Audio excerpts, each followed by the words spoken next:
Last dance. Peace. Namaste. Shalom. Ashe. Jumbo. Shalom. All the readers of love and light to the darkest minds of the light. I am Napashta. This is going to be quick. I just want to get this out. Can a house divided stand? Jesus and Satan, two of God's Lucifers. There is in the scripture a divine council, sons of God, which are known. I just want to get right into this. I'm going to start out with this particular scripture, which I've spoken on before, and I'm going to bring it out again officially. Okay, so Mark chapter 3.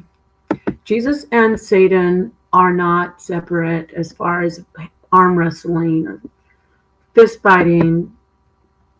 You know, they're not cage fighters that are on opposite sides waiting to, hear the bell so they can jump in and fight each other. They actually work together.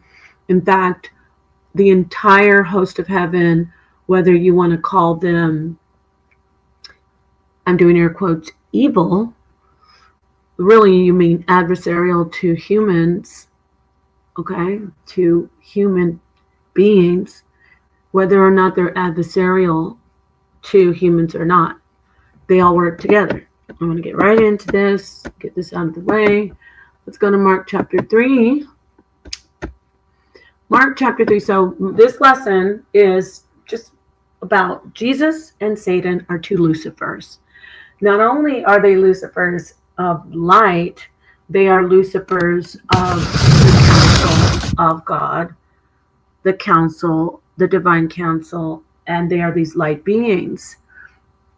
That is why I say Jesus is a serpent in the garden, and Jesus was a part of the Elohim, the council, in the Genesis story. So let's go to the very top so I can get this all out and it can help you see this.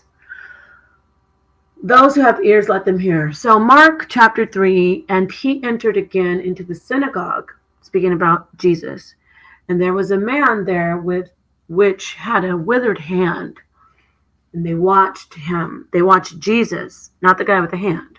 They watched him, whether he, Jesus, would heal the man, him, on the Sabbath day, that they might accuse him. So right now, I'm not going to skim by that, right? Because number one, he's entering into the synagogue, and there's a man with a withered hand. I'm going to give you some esoteric of that, just a little bit esoteric. The man with the withered hand is also seen as someone who's not whole. A hand is known as something to give covenant. So this person is, in a sense, not in the covenant, or meaning outside of the covenant or breaking the covenant. Is the man breaking covenant in the exoteric of the story? No.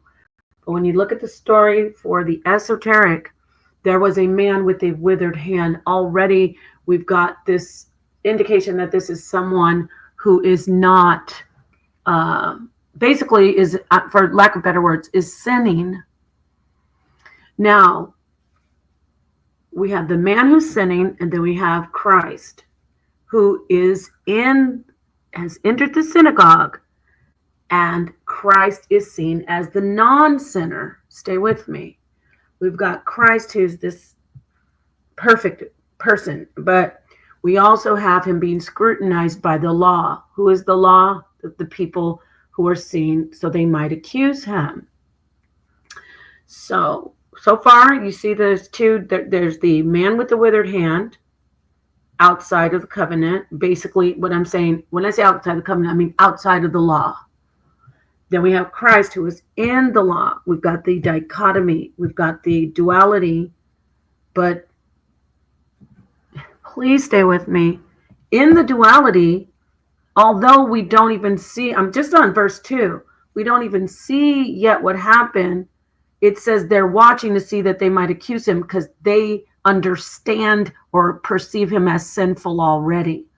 Although he has not done anything, the judges, the ones in the law, are already looking at him as the man with the withered hand. Why am I saying this? What does this have to do with Jesus and Satan being both Lucifers of God? Because they are under one power, okay? And they are doing their part. The man with the withered hand is sinful. Jesus is not sinful. However, they're under the one power that's watching. Okay? Please stay with me. I just gave you some of the esoteric of that. So let's come back to the surface.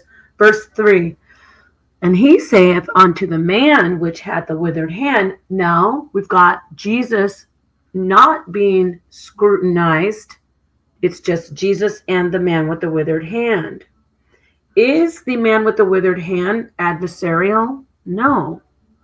But we know that the man with the withered hand, symbolically, okay, is outside of the Torah, is basically sinful. So Jesus says to the man with the withered hand, stand forth. That's important. Stand forth. He's saying, you're approved by me. I'm ready to deal with you. Let's do this. He's basically like, get ready. So Jesus is not, because remember, he's supposed to be rejecting this man with the withered hand according to the Shabbat, according to synagogue. Remember, nobody's supposed to be in synagogue with the withered hand if you know the law. And no one is supposed to be doing anything on Shabbat. This is the law. But now, inside of just these first 3 verses, we can see where Jesus is not against what we'd say those who are outside of the law. How is that important? People might be saying, oh, she's trying to say Jesus is evil. You got to get a deeper mind on this. I'm not saying Jesus is evil. I'm not even saying Satan is evil in this context. We're going to keep going because you're going to see what I'm talking about. They work together, but we haven't even seen what's going to, I'm going really into it because I need you to really get into the vibe of it and get the context and see the esoteric. So anyway, verse 4. And Jesus said unto them, now, see, he tells the guy with the withered hand, this, I'm going to say the sinful guy outside of Torah. He says, stand forth, like you and me together. Then he turns to those who are in the law, but he knows what they're doing. He knows that they're looking at him like, I'm saying they're looking at Jesus like, oh, you going to help this guy? Oh, you're going to sin, huh? So, but Jesus, being a lot deeper and a lot more righteous and beyond them spiritually, says, because he knows what they're thinking. He says, is it lawful to do good on the Sabbath days or to do evil? You see that right there? Why would he be asking, is it lawful to do evil? Right in there, you can see again the dichotomy, the dualism, and Jesus saying, it is gray. It's not black and white. And why am I saying that? Because these two powers, these entities that we call Satan and Jesus, they are one together in the host of heaven. They really are. Now, he says, is it lawful to do good on the Sabbath days or to do evil, to save life or to kill? So he's like, is it, oh man, it never fails. Okay. But they held their peace because they didn't say anything. They're just trying to catch him up. Verse 5. And when he had looked round about on them with anger, being grieved for the hardness of their hearts, he's like, God, they are so. And then he saith unto the man. So he turns back to this man with the withered hand. He says it again. Well, basically, he addresses him again. Excuse me. Before he said, stand forth. Now he's saying, stretch forth thine hand. And the man stretched forth his hand, and the hand was restored whole as the other. See, both hands are whole again. Now the guy, even though the act that Jesus did, technically, in the eyes of those who were scrutinizing him, that act was evil, but the act brought good. Why? Because the powers that you see as evil, Satan, the demons, they work together under, or I'm going to say within, the holy host of heaven. They all work together. They're not against each other. I know that's hard for you to swallow, but just stay with me. Verse 6, and the Pharisees went forth and straightway took counsel with the Herodians against him, because they were shouting. They didn't get it. Just like how some people might be hearing this going, she's trying to say that she's trying to blur these lines and push Satanism. No, I'm trying to show you the truth. Herodians went and they said, they want to plot against him, how they might destroy him. Verse 7, but Jesus withdrew himself with his disciples to the sea, and a great multitude from Galilee followed him. They followed Jesus from Judea. Verse 8, and from Jerusalem. I wonder if I'm muted, God. I'm going to kick myself in the butt. Oh, I'm not muted. Okay, peace, everybody. All right, so let me get back to this.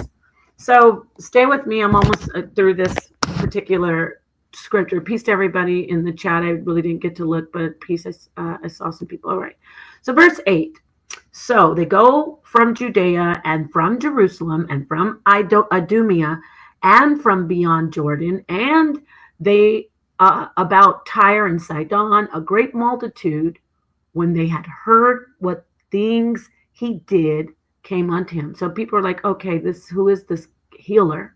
Verse 9, and he spake to his disciples that a small ship should wait for him because of the multitude, lest they should throng him. So he's like, I gotta, basically they're coming after him because they're really, really fans of his, right? Verse 10, for he had healed many, in so much that they pressed upon him for to touch him, as many as had plagues. So they wanted to get healed by him. All right, let's keep going. 11. Now, this is important. Listen to this. And unclean spirits, say that again. Unclean spirits, when they saw him, when they saw Jesus, fell down before him and cried. They basically worshiped. These are the so-called demons, so-called evil spirits of sickness and death. And these unclean spirits, when they saw Jesus, they fell down before Jesus and cried, saying, thou art the Son of God. Now, some people might say, oh, that's so silly. Those are the humans. No, it clearly says unclean spirits. Okay? There's a distinction between those who had the plagues in verse 10, and then it goes deeper and says, let's just go straight to the spirits. And the spirits fell down before him and cried, saying, thou art the Son of God. The spirits know who Jesus is, and the spirits are under the dominion of Jesus, and they listen to Jesus, and they don't fight against Jesus. You will not find a spirit fighting against Jesus. And anyone who wants to run in and say, well, what about Jesus in the wilderness when Satan was tempting Jesus? Was Satan tempting Jesus, or was that Jesus and being labeled as Satan? But that's a different lesson. Okay, but the answer is the latter. All right, so 11, unclean spirits, when they saw him, fell down before him and cried, saying, thou art the Son of God. Verse 12, and he straitly charged them that they should not make him known. See? He wouldn't tell the sick people that. He's telling the actual spirits, don't make me known. Okay? And he goeth up into a mountain and called unto him whom he would. So he called unto who he wanted to. And they came unto him. And he ordained 12 that they should be with him, and that he might send them forth to preach, and to have power to heal sickness and to cast out devils. Jesus has dominion over devils. And he even has power to ordain the other disciples, his students and his followers, his soldiers, so to speak. He has power to tell the devils or the demons, yeah, they have dominion over you, so they're going to be able to cast you out. Okay, so Simon, he surnamed Peter, and James the son of Zebedee, and John the brother of James, and he surnamed them Boanerges, which is the sons of thunder. Verse 18, and Andrew and Philip, Bartholomew, Matthew, and Thomas, and James, the son of Alphaeus. So these are all the apostles, right? And Simon the Canaanite. Interesting, but I'm going to leave that right there. 19, Judas Iscariot, of course, who betrayed him, and they went into the house. So verse 20, the multitude, we're getting to the part where I show you that, what the title is and show you proof. So just bear with me. Verse 20, and the multitude cometh together again, so that they could not so much as eat bread. 21, when his friends heard of it, they went out to lay hold of him, and they said, he is beside himself. 22, and the scribes which came down from Jerusalem said, he hath Beelzebub. That is a demon. That's a type of demon, like the god of flies, the lord of busybodies, right? Gossip, whatever. So it's basically a high level demon. So the scribe said, he hath Beelzebub. Now, when you see them say that, you go back to 21, when they say he is beside himself, he's like, you can imagine, in a frenzy possibly, or looking like he's not stable, possibly at that moment. And that's why the scribes are also saying he has Beelzebub. And then they go and they slander a little more. And by the prince of the devils, he cast out devils. So this is where the unlearned Pharisees, who think they know everything, who think they can teach, and they're the leaders, they say, he has a demon, and that's how he casts out demons. Okay. And he called them unto him, and he said unto them in parables, how can Satan cast out Satan?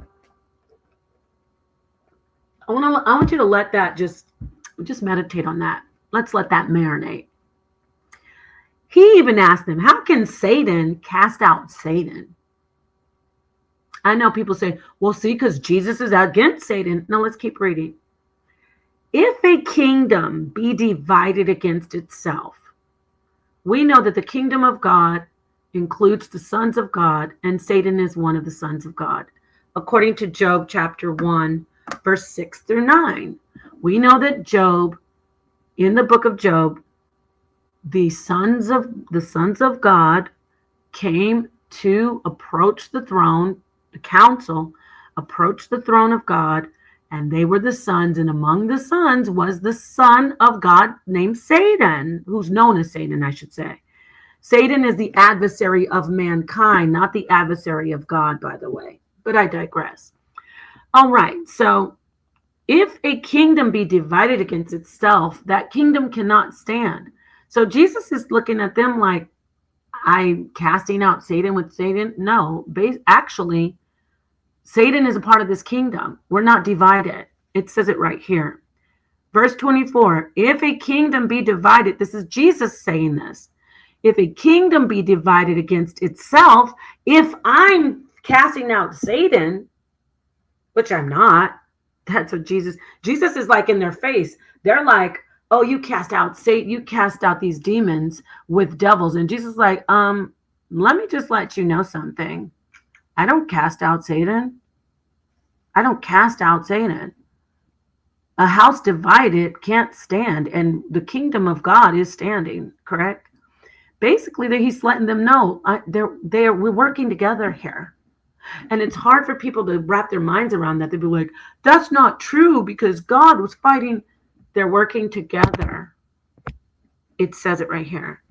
If a kingdom be divided against itself, that kingdom cannot stand. And if a house be divided against itself, that house cannot stand. The kingdom of God stands. And if Satan rise up against himself and be divided, he cannot stand, but hath an end. Uh-oh. Jesus just called himself Satan, basically. Am I saying that Jesus is exactly Satan? No, but he's definitely showing us, yeah, Satan and Jesus, we're both Lucifers of the Most High. He said, I'm going to go back to the top to 23. They said, I'm going to go to 22 again. They said he cast out he has Beelzebub on him, and the prince of devils cast out he with those devils. So he's using Beelzebub to cast out devils. Jesus says, how can Satan cast out Satan? If a kingdom be divided against itself, that kingdom cannot stand. I don't cast out Satan. And if a house be divided against itself, that house cannot stand. The house of the Most High God and the council stand. He's letting you know that we're working together on this. Satan knows his role. I know my role. We work together. And if Satan rises up against himself, said Jesus, and be divided, he cannot stand, but hath an end. No man can enter into a strong man's house and spoil his goods. You can't come into the Most High's house and be like, okay, who's in the wrestling match today? Let's do this. Jesus, you might win this match today. Satan, what do you think? You feeling strong today? No. He said, no man can enter into a strong man's house and spoil his goods, except when he first bind the strong man. Guess what that means? They are working together on this. Something has to be done here. You didn't know? You didn't know that they are working together on this whole movement. Everything is played out together under the Most High. You have to first bind the strong man, and then he will spoil his house. Meaning, this isn't just us like just fighting against each other. There's a system here. There's a system here. Verse 28. Verily I say unto you, all sin shall be forgiven unto the Son of Man, and the blasphemies wherewithsoever they shall blaspheme. Okay, some people, even when I read that, are saying, yeah, like you're blaspheming, Nepal. You're saying Jesus is Satan. Interesting. It says, verily I say unto you, all sins shall be forgiven unto the sons of men, and blasphemies wherewithsoever they shall blaspheme. Why would Jesus say that after he's like, a house divided will fall and can Satan? Why would he start saying that? Again, you're seeing that he's telling you right to your face, this is something that we're doing together. So you might see it as a blasphemy. So I'm going to say, okay, it's forgiven, but it's not a blasphemy. They're all working together. Because they said, he hath an unclean, wait, I'm sorry, I skipped some, my bad, 29. But he that shall blaspheme against the Holy Ghost hath never forgiveness, but is in danger of eternal damnation. Now, I had somebody on the internet actually say, because I said that the Most High, the name Al-Shadia means terrible demon-like power, they were like, you blaspheme the Most High. It actually means that. So when you hear this scripture right here, when it says, but he that shall blaspheme against the Holy Ghost hath never forgiveness.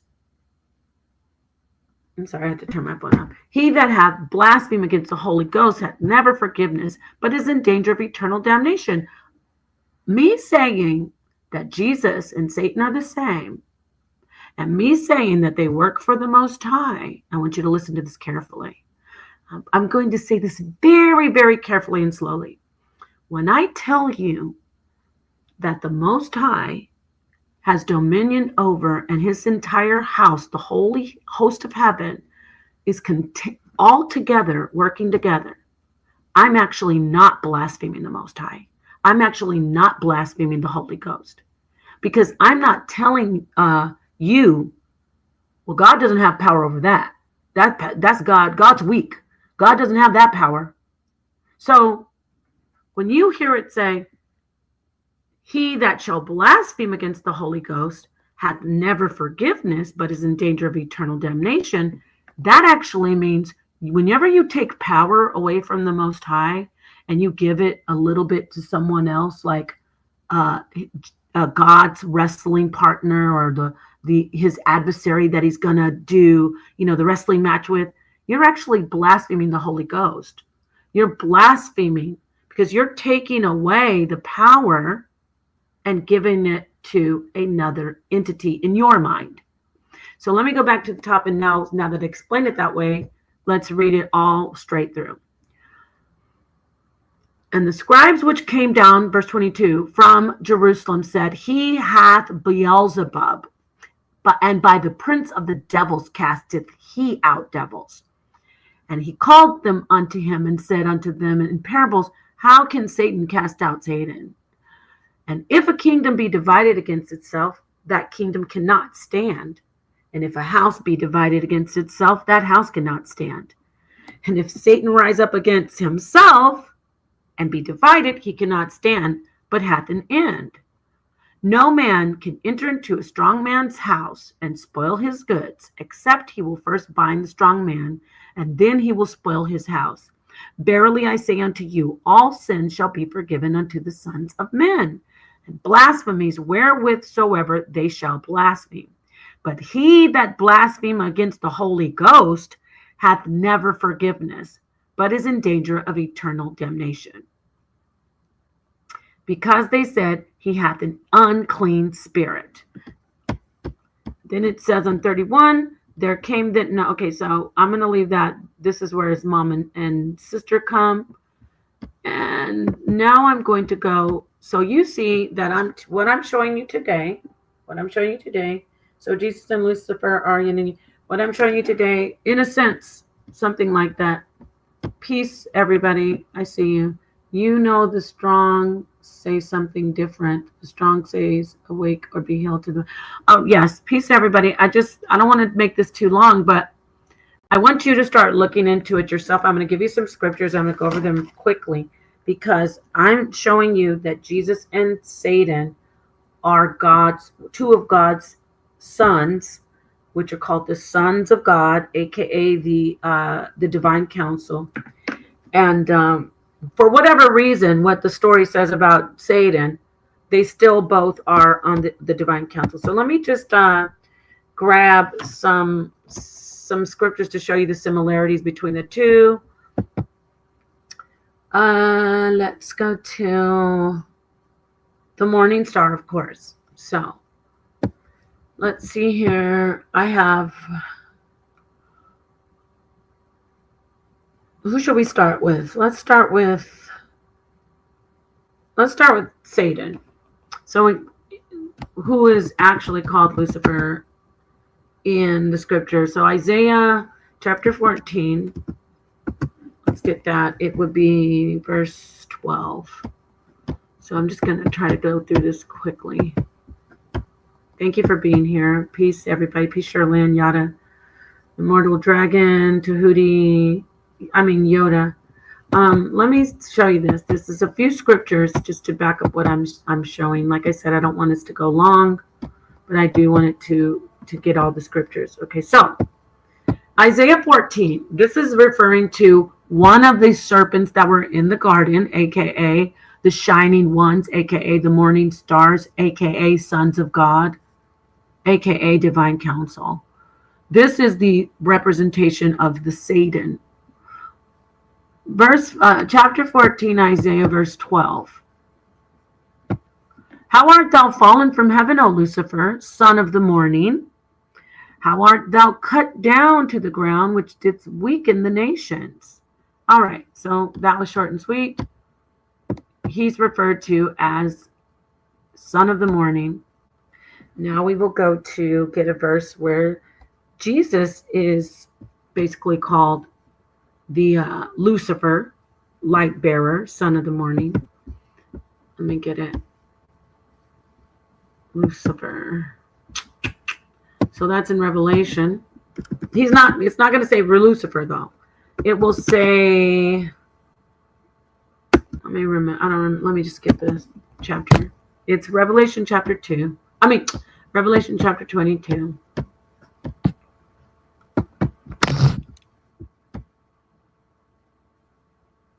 Is Michael and Jesus the same? And if so, who is Michael and his angels warring with? Yeah, so that is often said that Michael and Jesus are the same. Michael is also, even though he's called an angel, Michael is one of this he's an archangel. So I want to say son of God, but explicitly the text says he's an angel. However, his name has God in it. Just letting you know, all the angels have their names have God in it. L. But as far as Michael being Jesus, I have seen otherwise in the text. And when you say warring, that particular prophecy about them warring in heaven, it represents not just a spiritual, it's not heaven. It's not literally a heavenly war. It goes into, and I know I'm moving away from what I'm teaching right now, but I don't want to say, I'll go into it later. I'll tell you as briefly as possible. It goes into explaining how things are set up for us, how we are to perceive, actually how things are working for us. Like we talk about the fall. When I say that the Elohim in the beginning, there was a breakaway on those who didn't want to do it, as far as lie to the mankind, to lie to us. They stayed as the Elohim council, and then the part that was the representation of Jesus, the serpent in the garden 3, broke away. And then you see the book of Enoch, something similarly happens where the angels go to war with the fallen ones, like I think it's Samyaza. What was the other one? I haven't read that for a while. I always mess the name up. Azazel. I always mess his name up. But basically, that particular part is talking about a battle, but it's not a battle in heaven like what we read.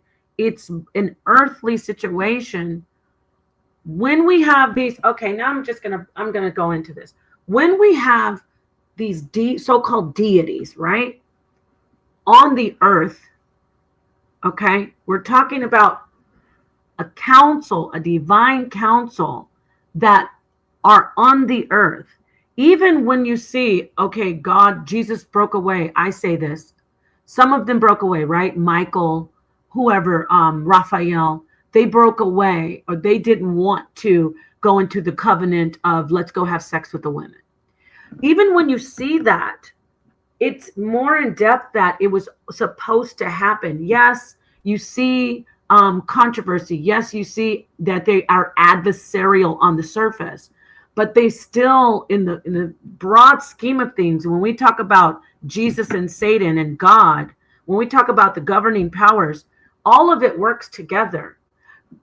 People will say, no, Nepal, you're wrong. I mean, when you look at the Bible and you say the angels were fighting against the other angels, that is all something that is set up for us on earth. That is something for us to see, okay, this is how God works. They fight for us, they war for us. But really, they're not. It's not God. It's not the angels fighting each other. It is something that has been set already. I don't want to say like there's no free will, but the story's already been laid out, basically. So I often will use something like, how do you say? I'll use something like, when you play dolls or Sims, you make these people fight, but really it's not them fighting. It is for the story. So that's the best for now that I can give you. But yes, it says, and there's a lot of symbolism in that as well. When it says there was a war, It's really talking about not just at the end of the book. I know Revelation is at the end of the book. It's also speaking about the beginning, not just in the story, not just in the Hebrew story. There is the story like in the Enuma Elish and in Kemet. There's always this, if you notice, this there's two different brothers fighting, but it's really not that. It's almost like, I don't want to just discount it and say, oh, that's what mankind did. I'll still speak in a metaphysical way. It's like this is something that you have to have happen. They're not exact. It's not like, oh my gosh, they're against each other. They're all working together in one story. And for us, we see it as something like, oh, they're fighting. But in the end, it's not them fighting. They're working together. All of them are working together. Just like the story I read, on the surface, it looks like Jesus is casting out Satan. But Jesus is not casting out Satan. In the end, they all work together. Even the ones that you say, the fallen ones. We could talk about the book of Enoch again. The fallen ones, and then they were the ones that had sex with the human women. But the angels, Raphael and Michael, they came and they fought them and they killed them, or they let them kill themselves, or whatever the story says. It still is an entire council. It still is the host of heaven set in motion just how the Most High wants it to be. And that's my point. So you don't have to agree with that, but that makes more sense. That makes more sense, because otherwise, how is there an omnipotent power? How is there an all-powerful God? How is there an all-powerful God? How does Jesus have, which is scripture says, how can Jesus have dominion over all the spirits, but then Jesus has to fight with God, with Satan? So I was going to go into showing you Jesus is so I hope that was good enough. If not, it's fine, because a lot of people bring up the war in heaven. And Nepal, where does the scripture say the kingdom of heaven is? The scripture, when it's the kingdom of heaven was within, sometimes it says it's within you. But again, that's too, that's going off of what I'm teaching. But that's a good topic. I think I talked about that with somebody before. I think it was Yara, actually, was on SVDL a long time ago. So let me show some proof of the comparisons of Jesus and Satan real quick, and I can get back to answering some more questions. Okay, so now this is Jesus. It says, Jesus, I showed you that Satan was Lucifer and the morning star. Revelation 16:20, chapter 22, verse 16 says, Jesus and I, Jesus, have sent mine angel to testify unto you these things in churches. I am the root and the offspring of David and the bright and morning star, just like Satan is the bright and morning star. Okay, moving on to, let's see, what else do I want to get? That's Jesus being the star. There's also something else I was going to tell you. Jesus is light. Well, not Jesus. Jesus said, I can't remember, y'all. Oh, the Most High, which in the Theos, Jesus and God, Yahweh, are supposed to be one in the Theos. So in Exodus, it shows it's Exodus 19, verse 16. It shows lightning in the mountain, which is which is representation, or it's supposed to be the presence of the Most High, right? In Ezekiel 20, in Luke. I could get it, but in Luke, Jesus says, "I saw Satan falling from the sky like lightning." There's the similarity there. Because All right. Where am I? Lion. Jesus is called a lion in Revelation, throughout the book, but just Revelation chapter 5, verse 2 through 4. Peter calls Satan a lion in 1 Peter chapter 5, verse 8. So Jesus is a lion, Satan is a lion. Jesus is the Theos, God in Jesus one, who's in the mountain of Exodus with the lightning.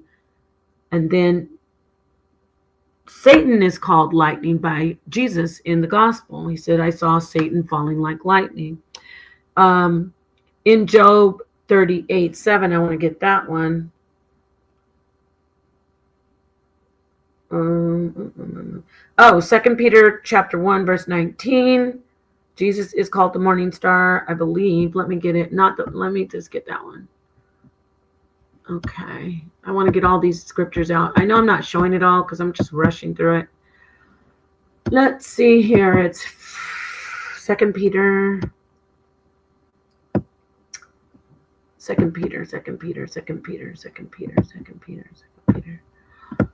Peter chapter 1 verse 2 Peter chapter 1 verse 19. Let me see that one. Okay. It says, we have also a more sure word of prophecy, whereunto ye do well that ye take heed, as unto a light that shineth in the dark place, excuse me, until the day dawn and the day star arise in your hearts. The day star is referring to Jesus. I know what I wanted to show you. I want to show you Genesis. This is a good one right here. I'm going to share this one.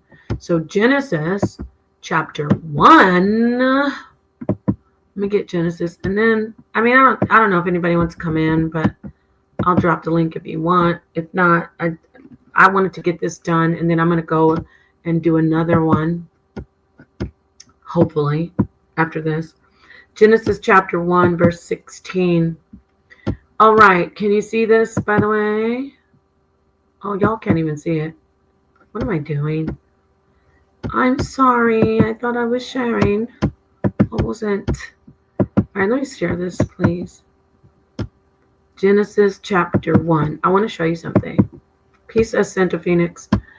Genesis chapter 1, it says, and God said, wait a minute.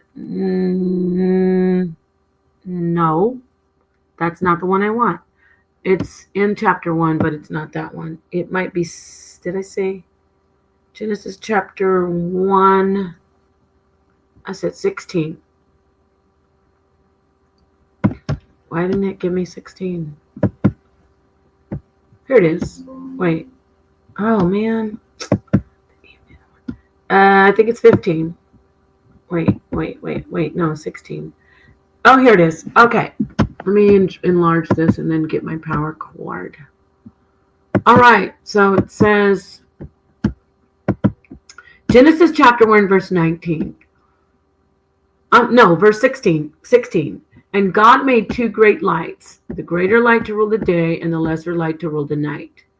He made the stars also. This is, if you look at this deeper, it is Satan and Yahushua Jesus.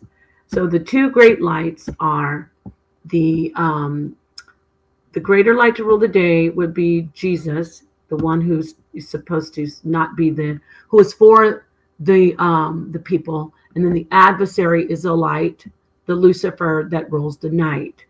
And he made the stars also. The stars are the other council, divine council, or so-called sons of God. So that's esoteric, but that's there. And then I wanted to go to Job because there's a good one that I like. I like this one right here. This will be the last one.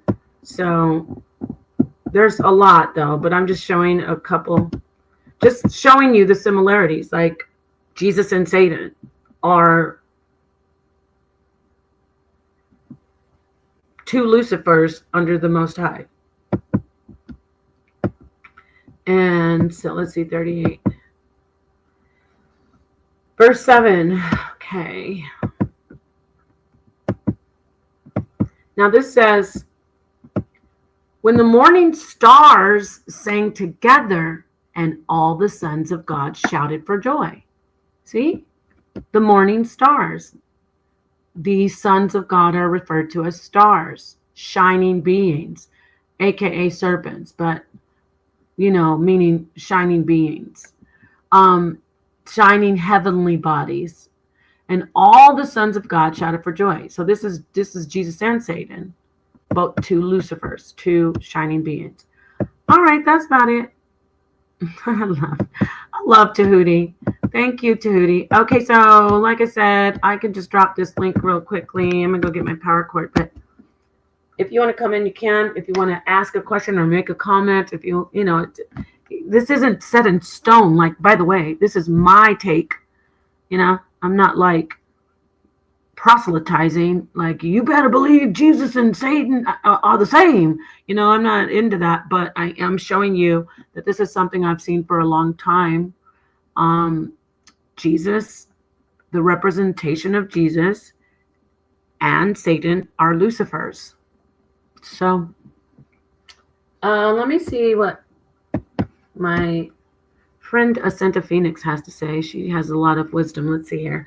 I do recall that the morning stars appellation was used for the celestial host, angelic host, in the book of Job. Yes, definitely. If I could just see you turn on your camera, Darnell, Gabriel, and let me see who you are. That way I'll know you're not like a troll. And then, you don't have to leave your camera on, but I need to see who you are in the back. I appreciate you joining. I have to see you, though.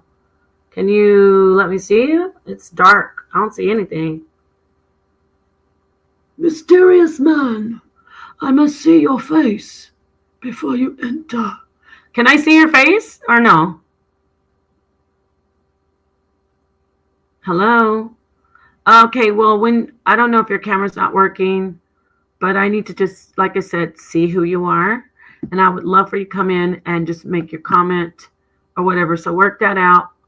I'm going to go grab the power cord. Where does the Holy Spirit fit in this? You're asking some really good questions. These are questions that need their whole, these questions are questions that don't just require, or it's not fair for just a brief, quick answer. The Holy Spirit, in this entire, that is a great question. And I do have answers. I don't want anybody to get triggered, but it's too late by now. I'm sure everybody's triggered. But okay, there you are. I see you. Oh, I see you. I know. I saw you earlier. Okay, come on in, and peace to you. I'm going to go grab my power cord, but everybody can hear you, so I'm just going to mute out, okay? Okay. All right. Peace to everybody in the panel and in the chat. I appreciate you allowing me on. I know you don't know me from a hill of beans, but I heard you on Sinetta earlier. And so I kind of tap into your channel from time to time when you be speaking. And there were some things that you did say that I actually agreed with when it comes to Genesis chapter 3. You mentioning about Jesus and the serpent. Now, the thing that I wanted to get clarity from you is I wanted to understand more. Why did you believe that Jesus is the serpent since chapter 3? I just wanted to get more clarity on that. Okay, definitely. Jesus is the serpent in chapter 3 because I noticed I don't know how much of this you heard, but there is a council, a divine council that is in that book when you look at the actual language. And that part of that council in like different stories I've seen in the biblical stories, like the book of Enoch, and also even in stories like in the Sumerian stories, there's always a council that creates, and then there's one portion of the council that's for mankind, and then the other part of the council that is against mankind, like progressing, right? So now getting back into the Bible, looking closely, Darnell, when you look closely at the text, and you just break all your programs, just read the text. In fact, I could bring the text up real quickly for you. There is no evil tree I mean, there's no evil tree, and the serpent is not lying. So that's where I finally looked, and then I started looking more into what was the serpent's purpose. It was completely selfless. The serpent was knowing that it would be cursed for helping. You understand, like a sacrifice, like Messiah, like Jesus. And so the serpent still said, you can have this light, like you can be gods. Just like Jesus throughout the gospel keeps saying, you can be gods, you can be gods. Don't listen to the Pharisees. So that's where I came to the conclusion, and I just started looking more and more. Just how you saw me today making the comparisons between Satan and Jesus and seeing the similarities. I went and looked at the serpent and Jesus, and there's so many similarities on and on and on and on throughout the scriptures. So yeah, I'll hand it back over to you. I'm going to just go ahead and pull up Genesis and let you see the text. Okay. Okay. While you doing that, I do have my own spin on that, but I thought it was to hear you talk about it. Go ahead. I want And to hear from you. Go ahead. so, based off of my studies and my research, I take Genesis chapter 3:1, the serpent, which I know is being used as a metaphor. And when you go do research on the history of the serpent, that's like something that was used back in the ancient time for wisdom. So the serpent is always identified with wisdom, whether Mm-hmm. whether it be good wisdom or bad wisdom. And so when I look at the text, the whole text is speaking about Adam and Eve.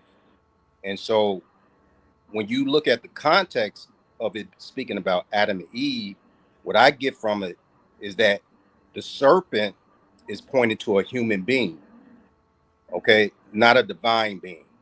It's pointing to a human being.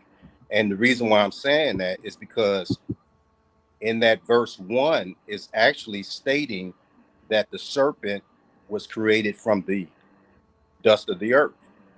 So it says, now the serpent was uh, more subtle than any beast of the field which the Lord God had made.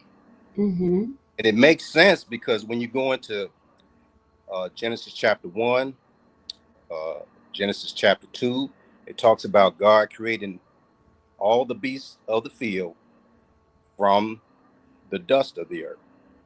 And also, the man Adam was created from the dust of the earth. And I deem the serpent as being Adam. That's who I deem the serpent as being. Yeah, I heard you say that. You're gonna have to help me with that. Give me 1 second to just clear something up. Sure. When it says, JJ, you really seem to be interested in this. Put your belt up on this topic. Why don't you hit the link if you're not scared? And no, it won't be a screaming match. I know how to handle my panel without, disrespecting people and kicking them off and ending streams. So I digress. Chapter 3, I want to show you something. Now, Mm-hmm. the serpent, meaning this heavenly being, if you read it this way, was more subtle than any beast of the field which the Lord God had made. See how I read that? Right. Now it's not a beast of the field. Now the serpent was more subtle than any beast of the field which the Lord God had made. You see that? Right. So I just want to point that out. That makes it not made from the dust. And no, so we're both just talking. My end, when I come in and say what I just said, Darnell, I'm like showing you, well, what about this? And then we keep conversating about it. You get what I'm saying? So I hear your end and I examine it. But then when I read it and say, well, maybe is Darnell right? Was it made out of dust? But then when I go into actual, not just this text, but even to the Hebrew, it tells me that serpent is something that is more wise. It's wiser than any type of creation from the dust. But I'm gonna hand it back to you now. Go Okay. ahead. Now, what translation are you looking from that you are getting that is not from the dust of the earth? Are you Well, the from the text, version or what trans? the blue letter. We can go. I can. Let me stop sharing this, and we can just get the blue letter. But it's still the same. It's going to be the same text, but Mm-hmm. the way you're reading it and the way I'm reading it is the making the difference. Okay, because when I go into the New International Version, now the serpent was more crafty than any of the wild animals the See Lord how you still says that? had made. So it's still kind of giving off the information that the serpent was created from the dust of the earth, just like the rest of the animals. And it's just that the serpent is more crafty than the rest of the animal. And when you go into the word crafty, once again, like when you go into the history of the serpent, it's always dealing with wisdom.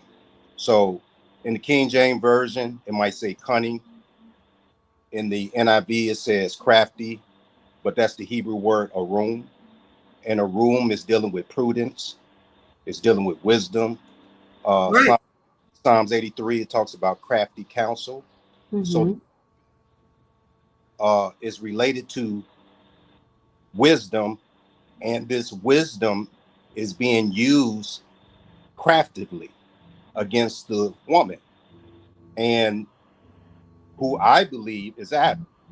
Now, the reason why I'm saying that is because, like, when you go into Genesis chapter 2, the one that named all the beasts of the field which the Lord God made is Adam.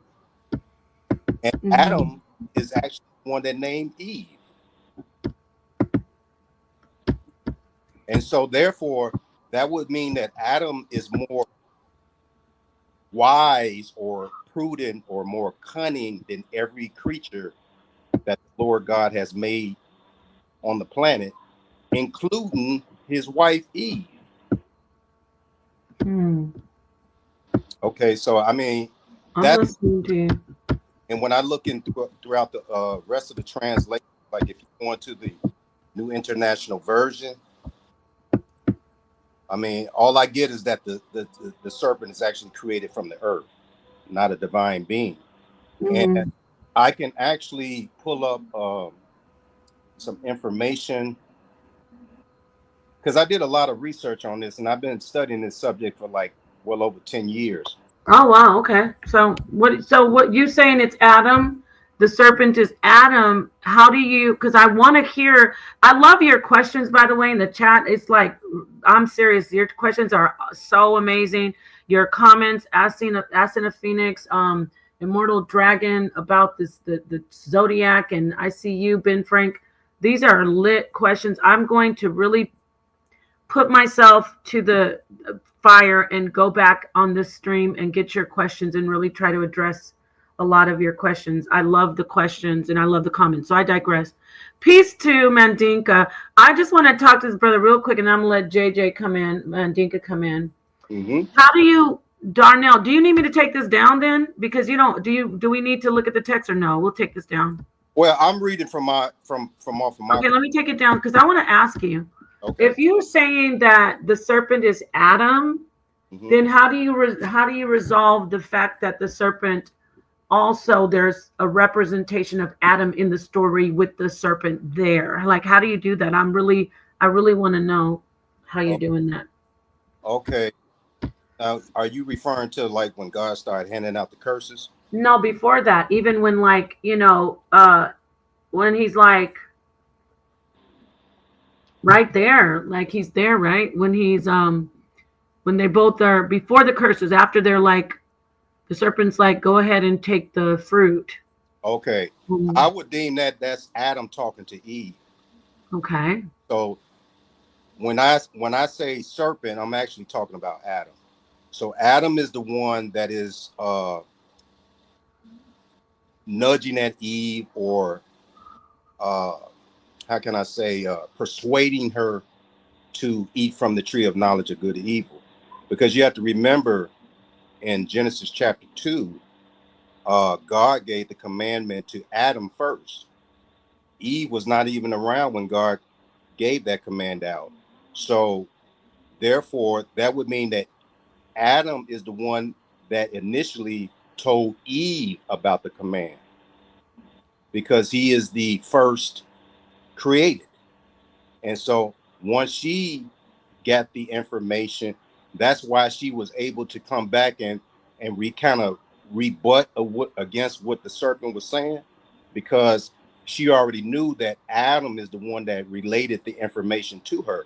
Now, when I look into a Jewish source, you got some Jewish interpretations that actually says that Adam is the one that told Eve a little bit extra. It's like putting a fence around the instructions that God gave him so that she won't even touch the tree. And that's why you see in Genesis 3, she tells the serpent that God said not to eat from the tree nor touch it. But God did not say that. So, according to the Jewish interpretation, uh, they said that Adam actually told her not to touch the tree. But now he's turning the situation around, and he's the one that has the ability to kind of make her doubt the instructions. So he's the only one that has that ability to do that. Nobody else. And Okay.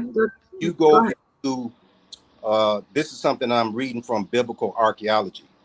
In biblicalarchaeology.org, it actually says that there is no divine being ever uh, interpreted in Genesis chapter 3. So I'm going to read it to you.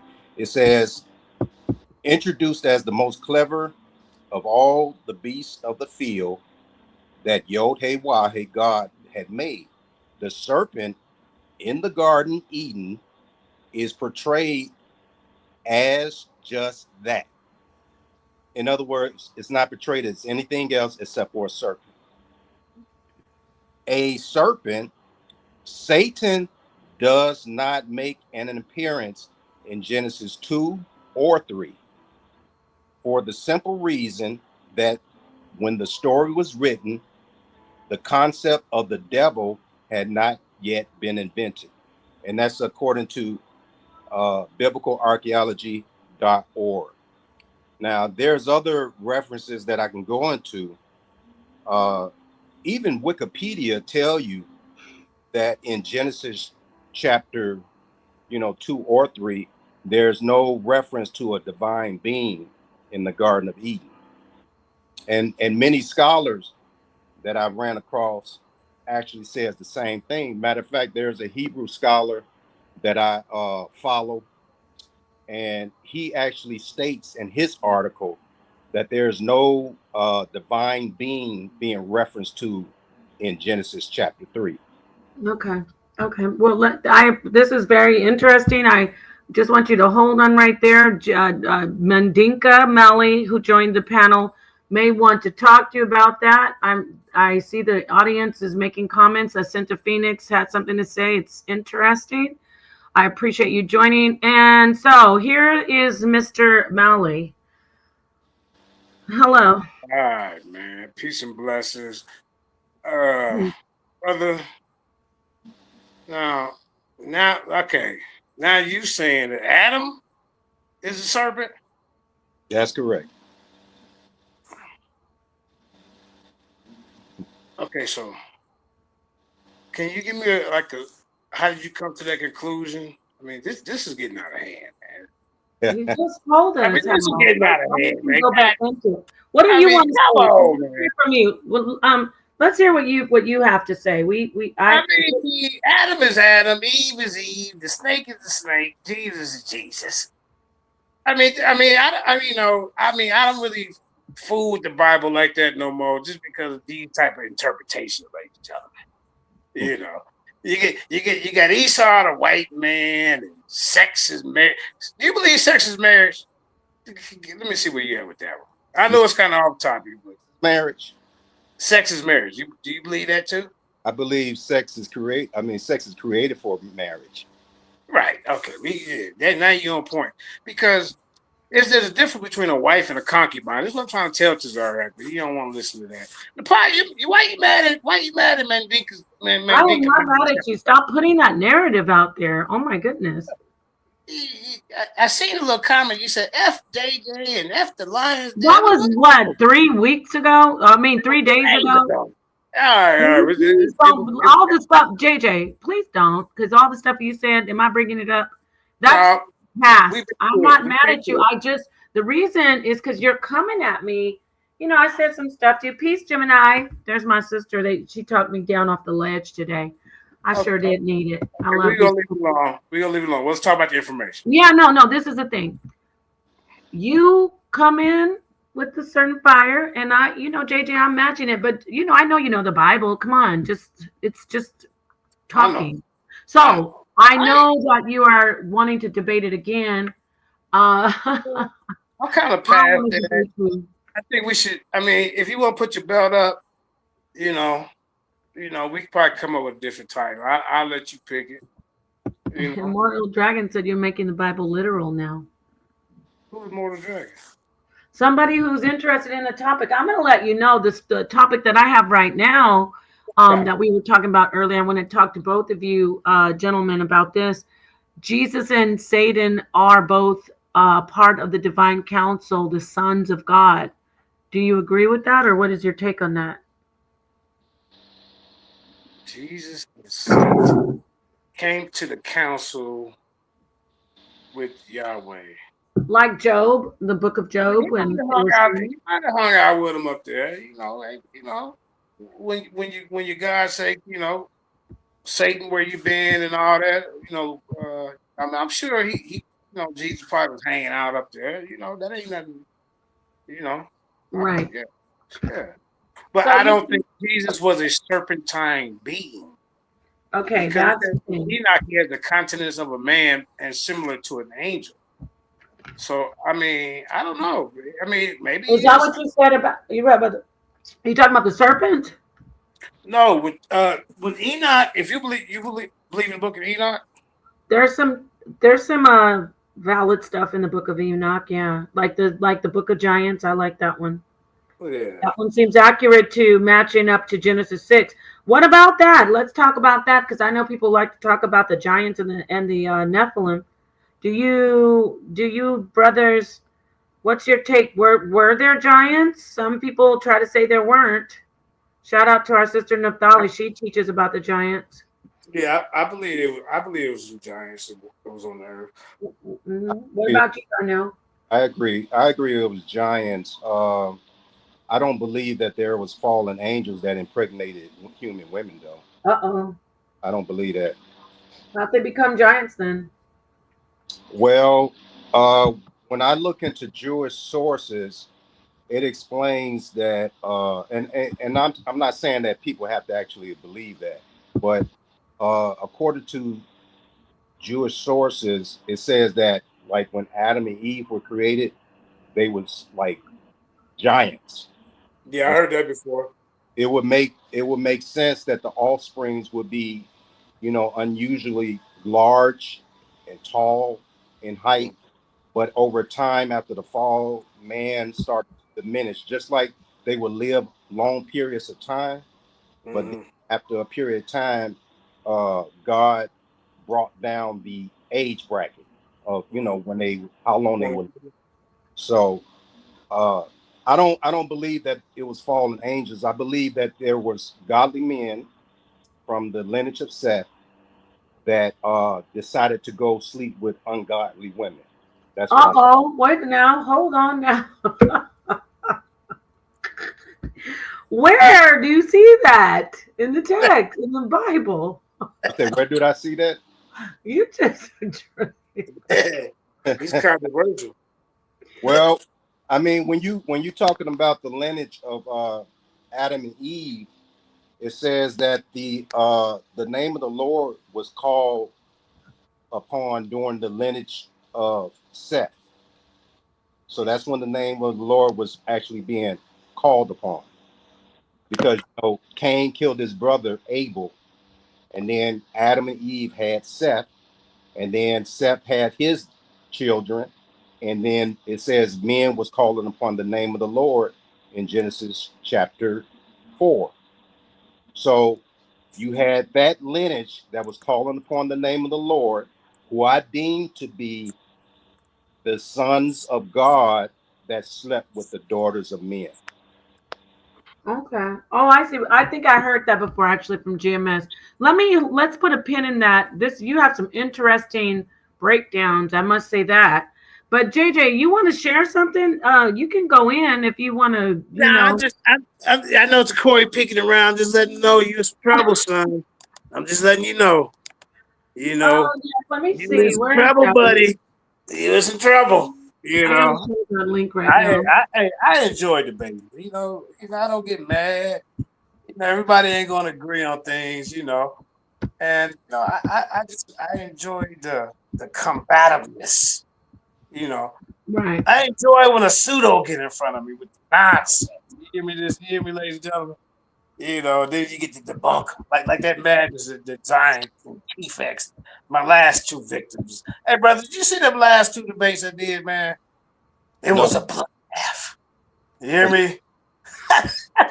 You I have, debate? I have to. Do you- Do I? You say do I debate? Doesn't Yeah, seem like a debater. yeah, he do. He coming up with these different topics. Somebody gonna challenge you, man.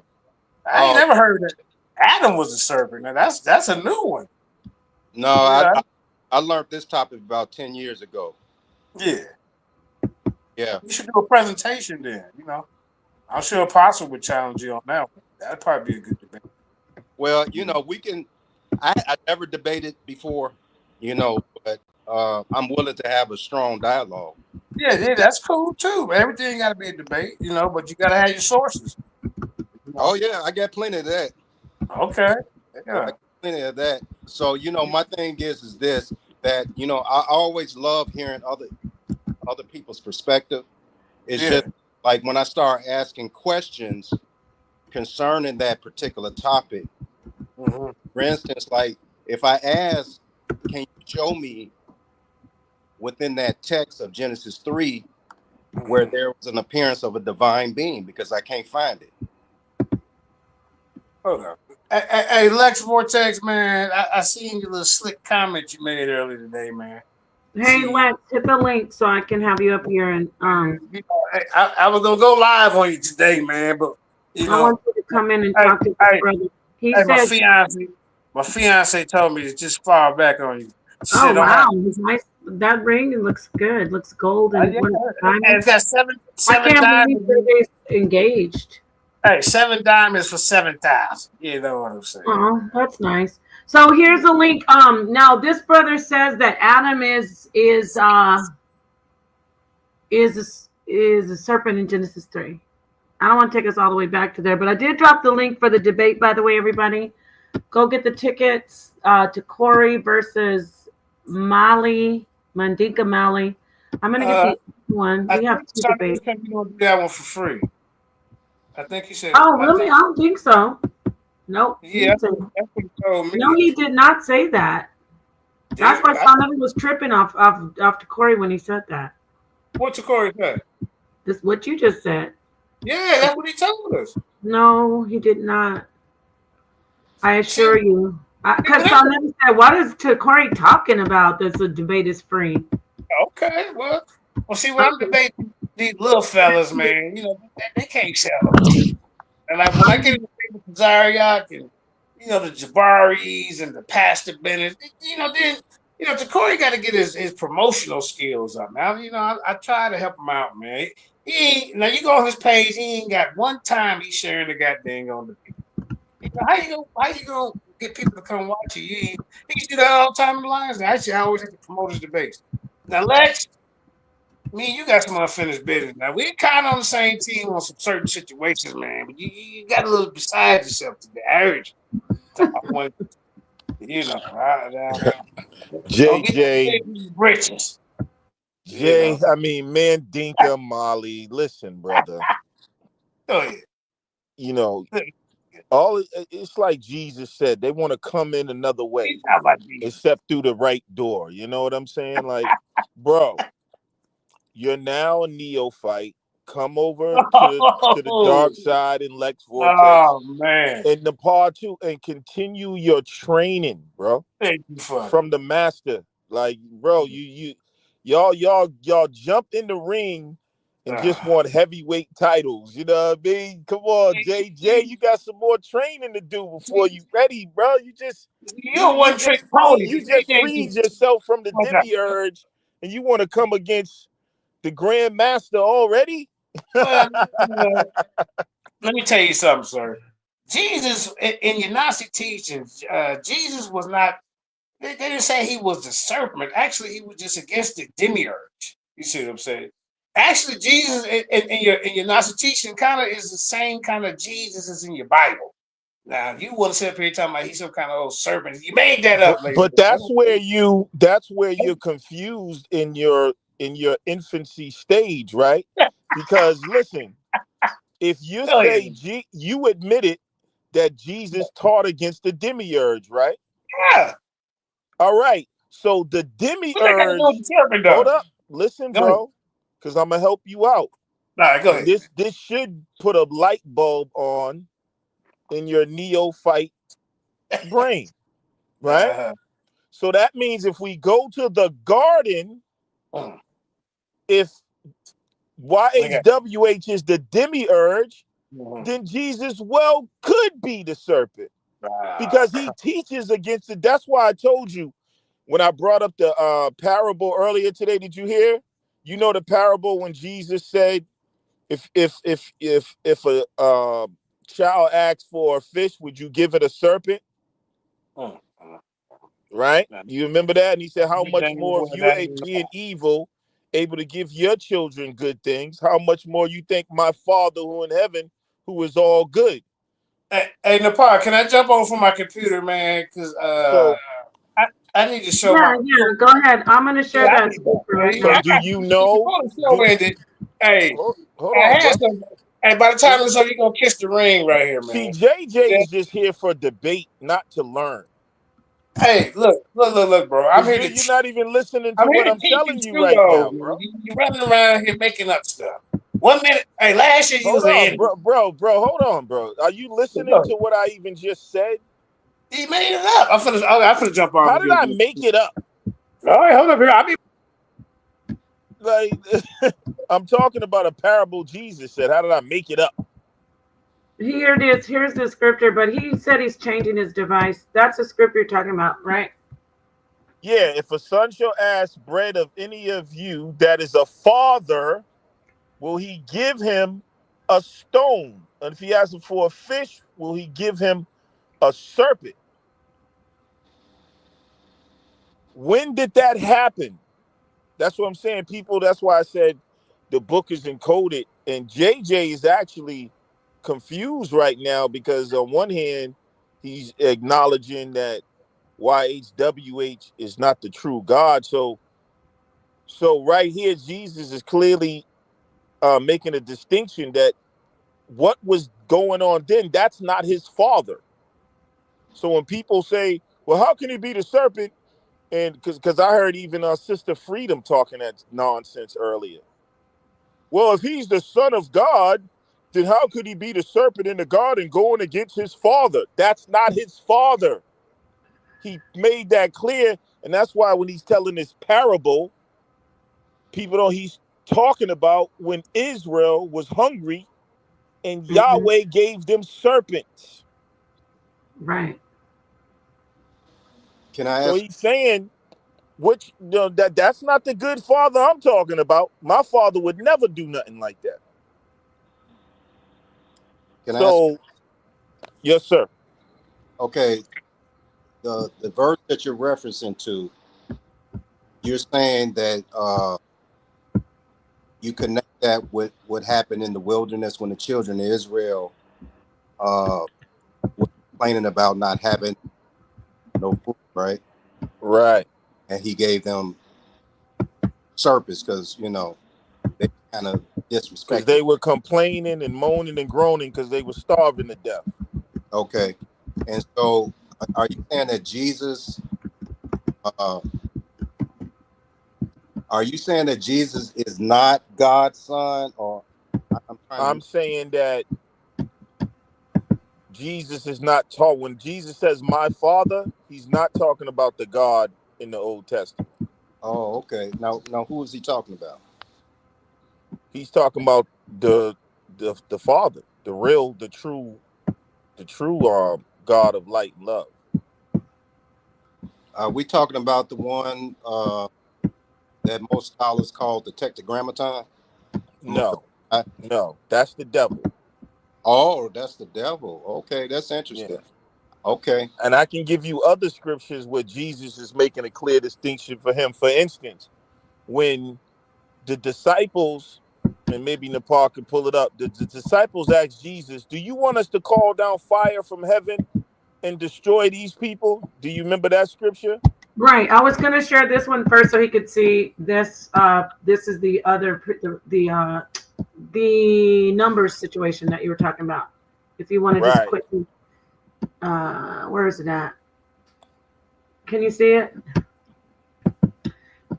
Let me get Yeah, I it. see the screen. Let me see. It is Numbers, just to let the brother know and everybody. It's Numbers 21 when they were hungry and actually asking for bread.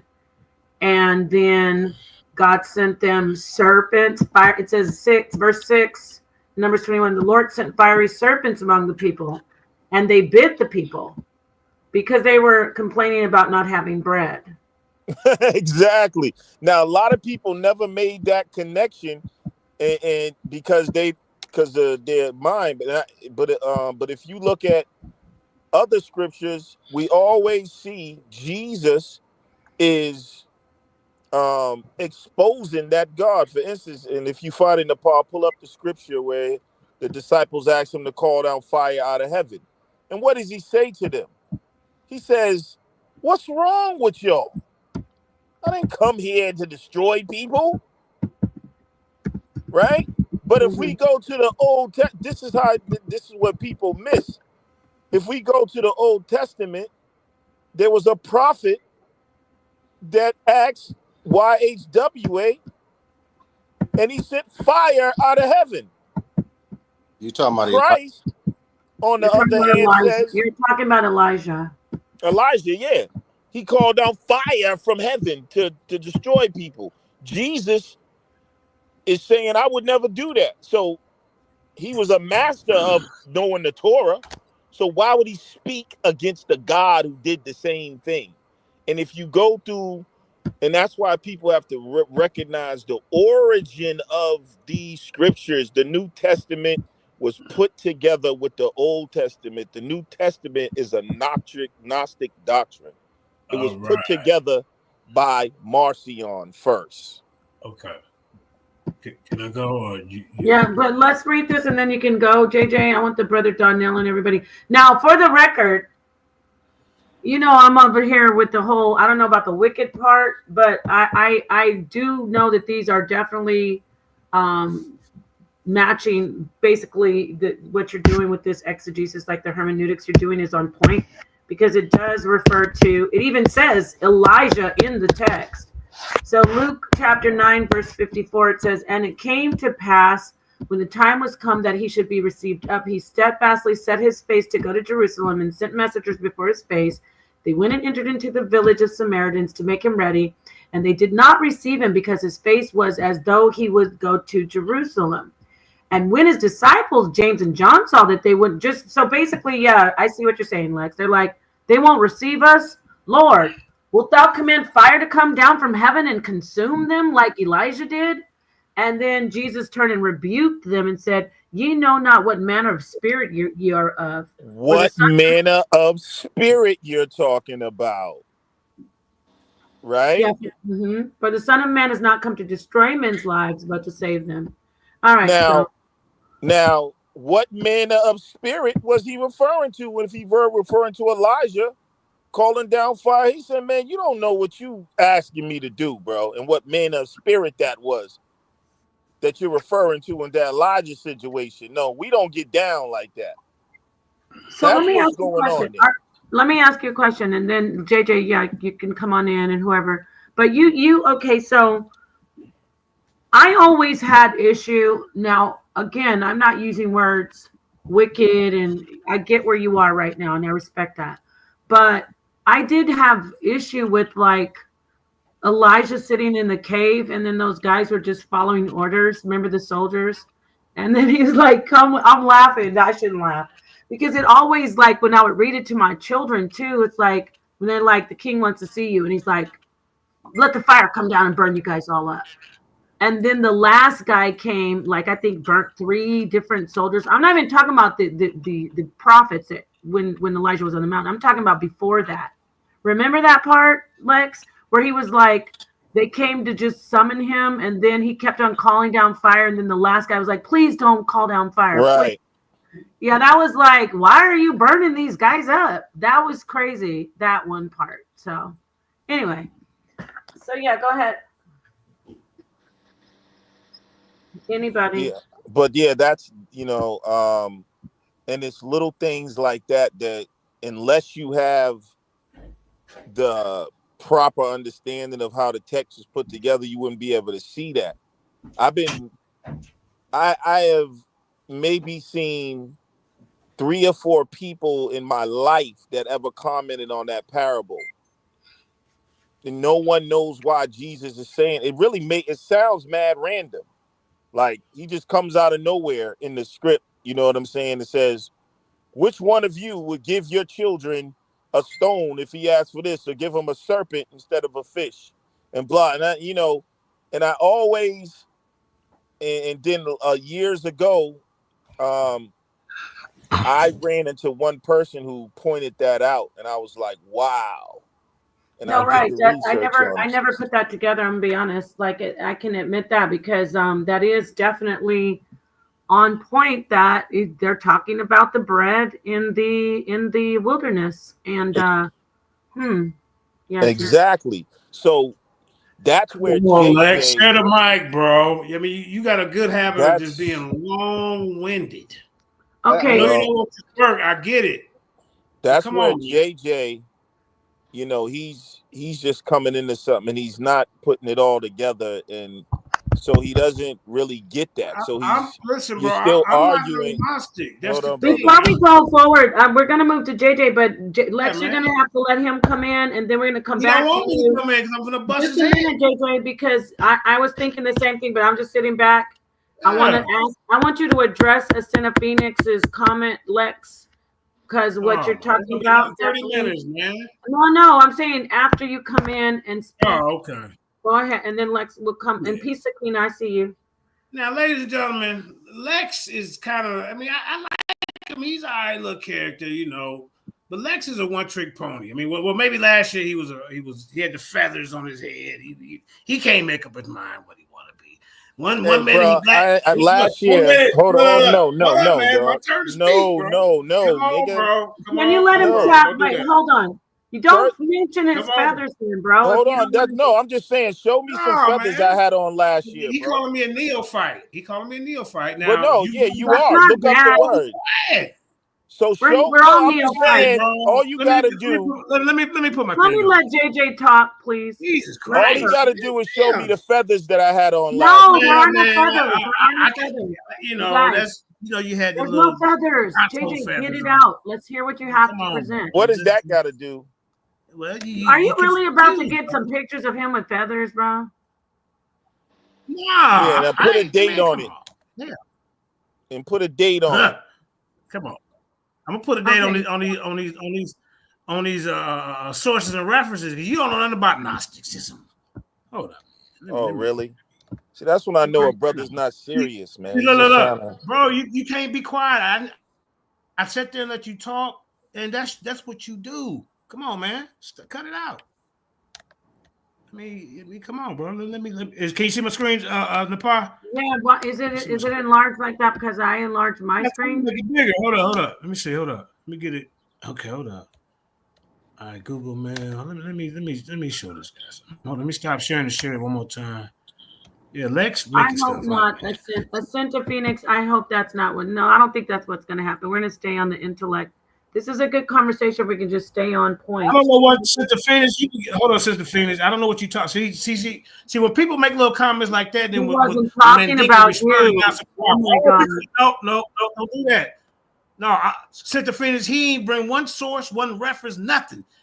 But now it's a problem when I come up here with my work. Cut it out. I seen you She hating in the wasn't even audience earlier. talking about you. I'm finna show Okay, you what something. happened to your We just screen pulled share? up 2 I'm scriptures. talking Let me about for see. I another didn't. show. I got you. Yes, I you got did you. bring scriptures. Now let's I got you. see. You didn't pull nothing. I'm gonna wait, No, JJ. We want to see what we're doing, and then I we're gonna got you. go I back got to you. we're gonna It's talk to okay. Sakina, and then we're gonna go back to All right. Lex. And Let me Darnell is go over this there. one. Let me Darnell go is this like, one. what All in the right. world? Come on. Go ahead. I'm waiting. I don't see anything. All right. Oh, you got to Mm-mm. share it. No, there's nothing. There's nothing You coming don't see up. it? Nope, nothing. Okay.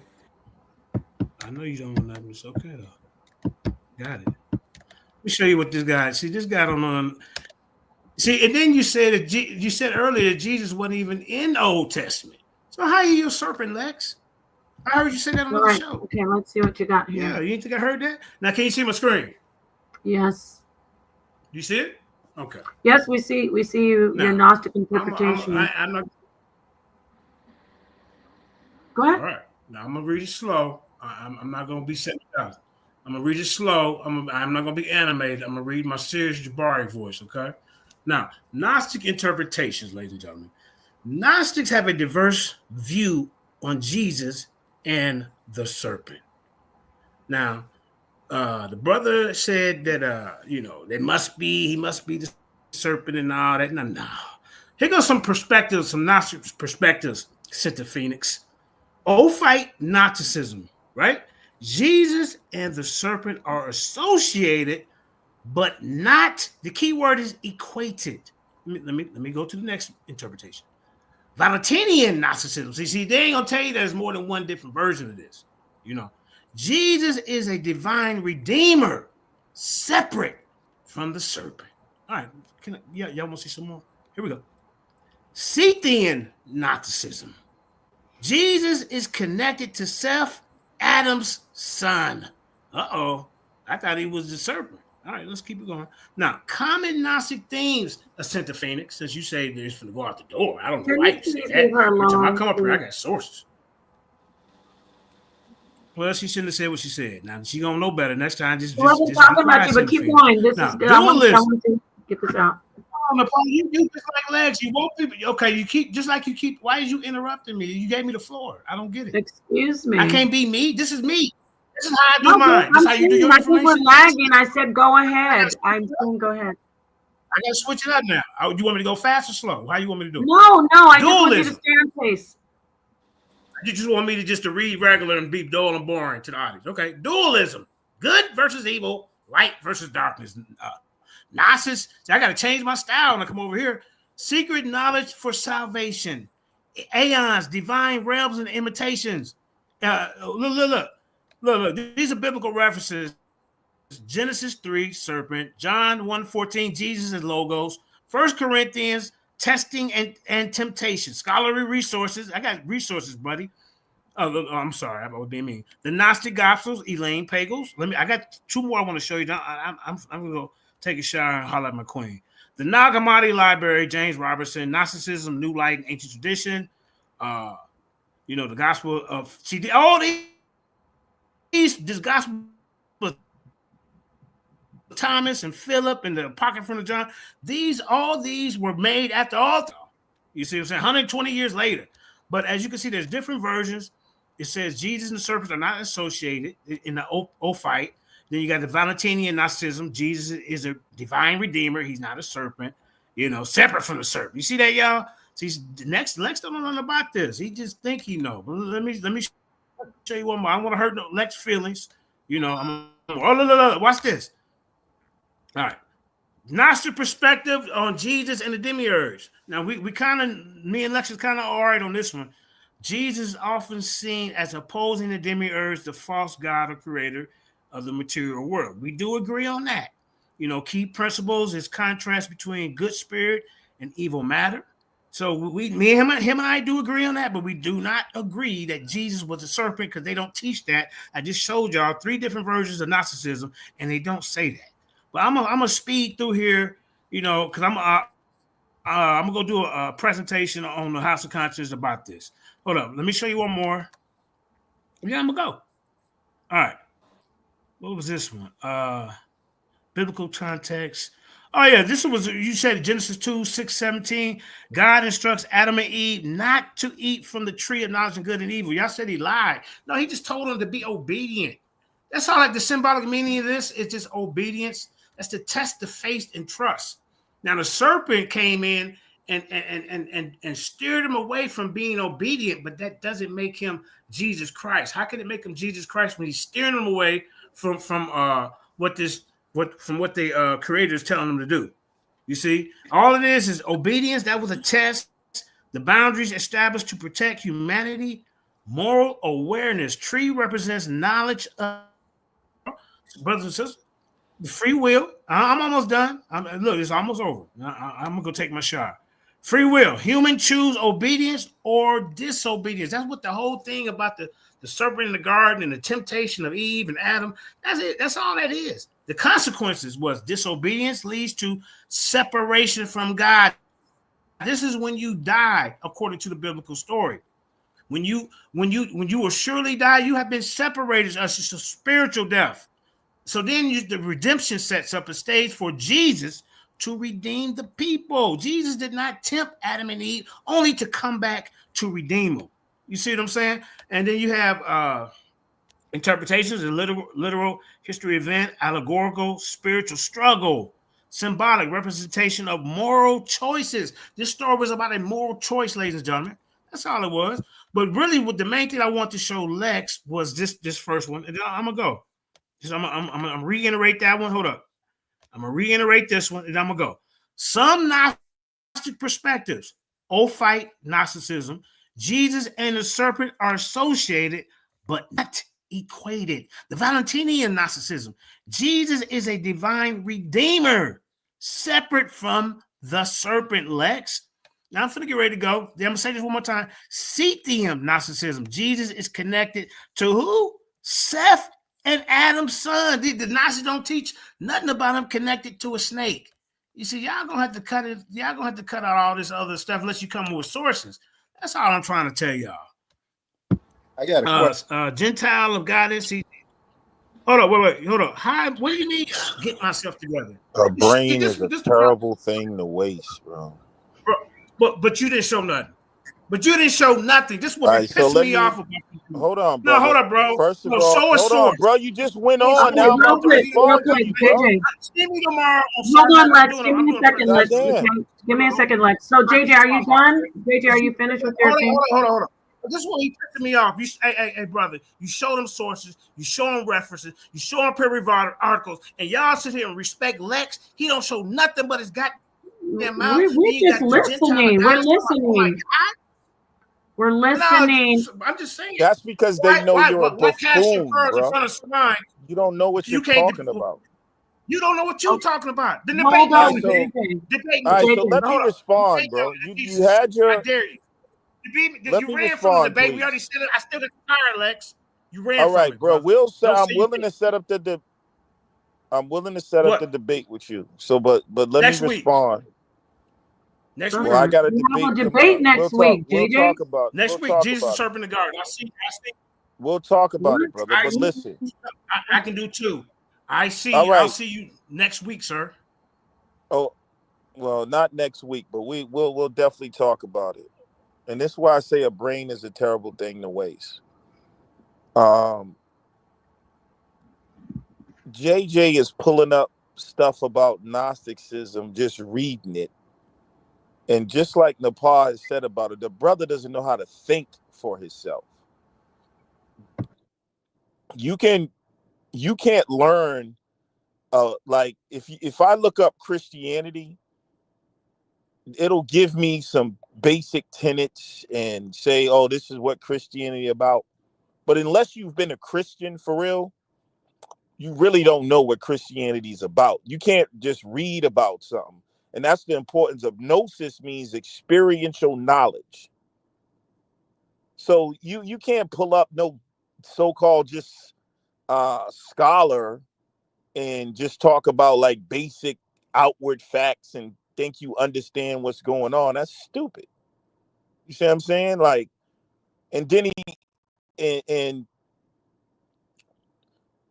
it's something that you have to live, walk, and experience. Just like if someone they're on the internet and they see Hebrew Israelites, and some people might try to research the Hebrew Israelites, but unless you really go to the Hebrew Israelites, you really don't know what it is to them or what it means.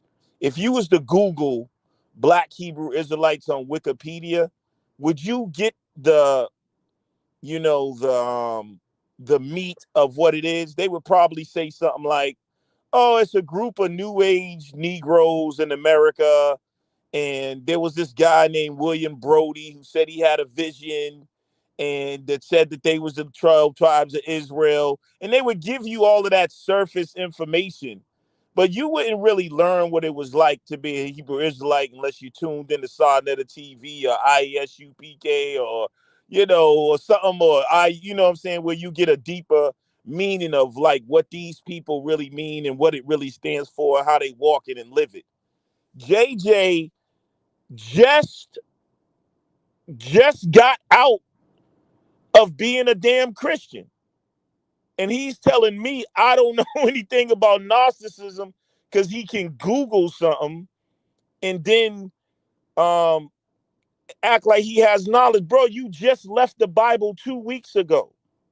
And now you're an expert in Gnosticism because you have Google? First of all, Gnosticism is not a religion where it follows any strict rules or this is what it says. And they didn't even call themselves Gnostics. Okay, so these traditions and stories go back before the Gospel of John, before the Nag Hammadi scripts and all of that. That's just what they found in those times, you know what I'm saying, of this group that represented this thought. And it's not no thought that is concrete where it's like, okay, this is what Gnostics believe. The common theme about the most common theme about Gnosticism is their belief in the pure spirit and corrupted matter and who created the physical world. The way they interpret the characters and scriptures in the Bible will vary in terms of, you know what I'm saying, that thought. But you have to be able to um you have to be able to know the setting, the atmosphere from which the doctrines came from in order to understand how it plays out when you're reading the Bible. So if JJ admits, now JJ agrees with the Gnostics that Yahweh is basically the devil. But then look what he does. This is what I mean by the lack of ability to think. But then he goes and says, well, Adam and Eve was forced with a moral issue. That's all it was, to make the right decision. Well, how are they making the right decision with instructions from the devil then?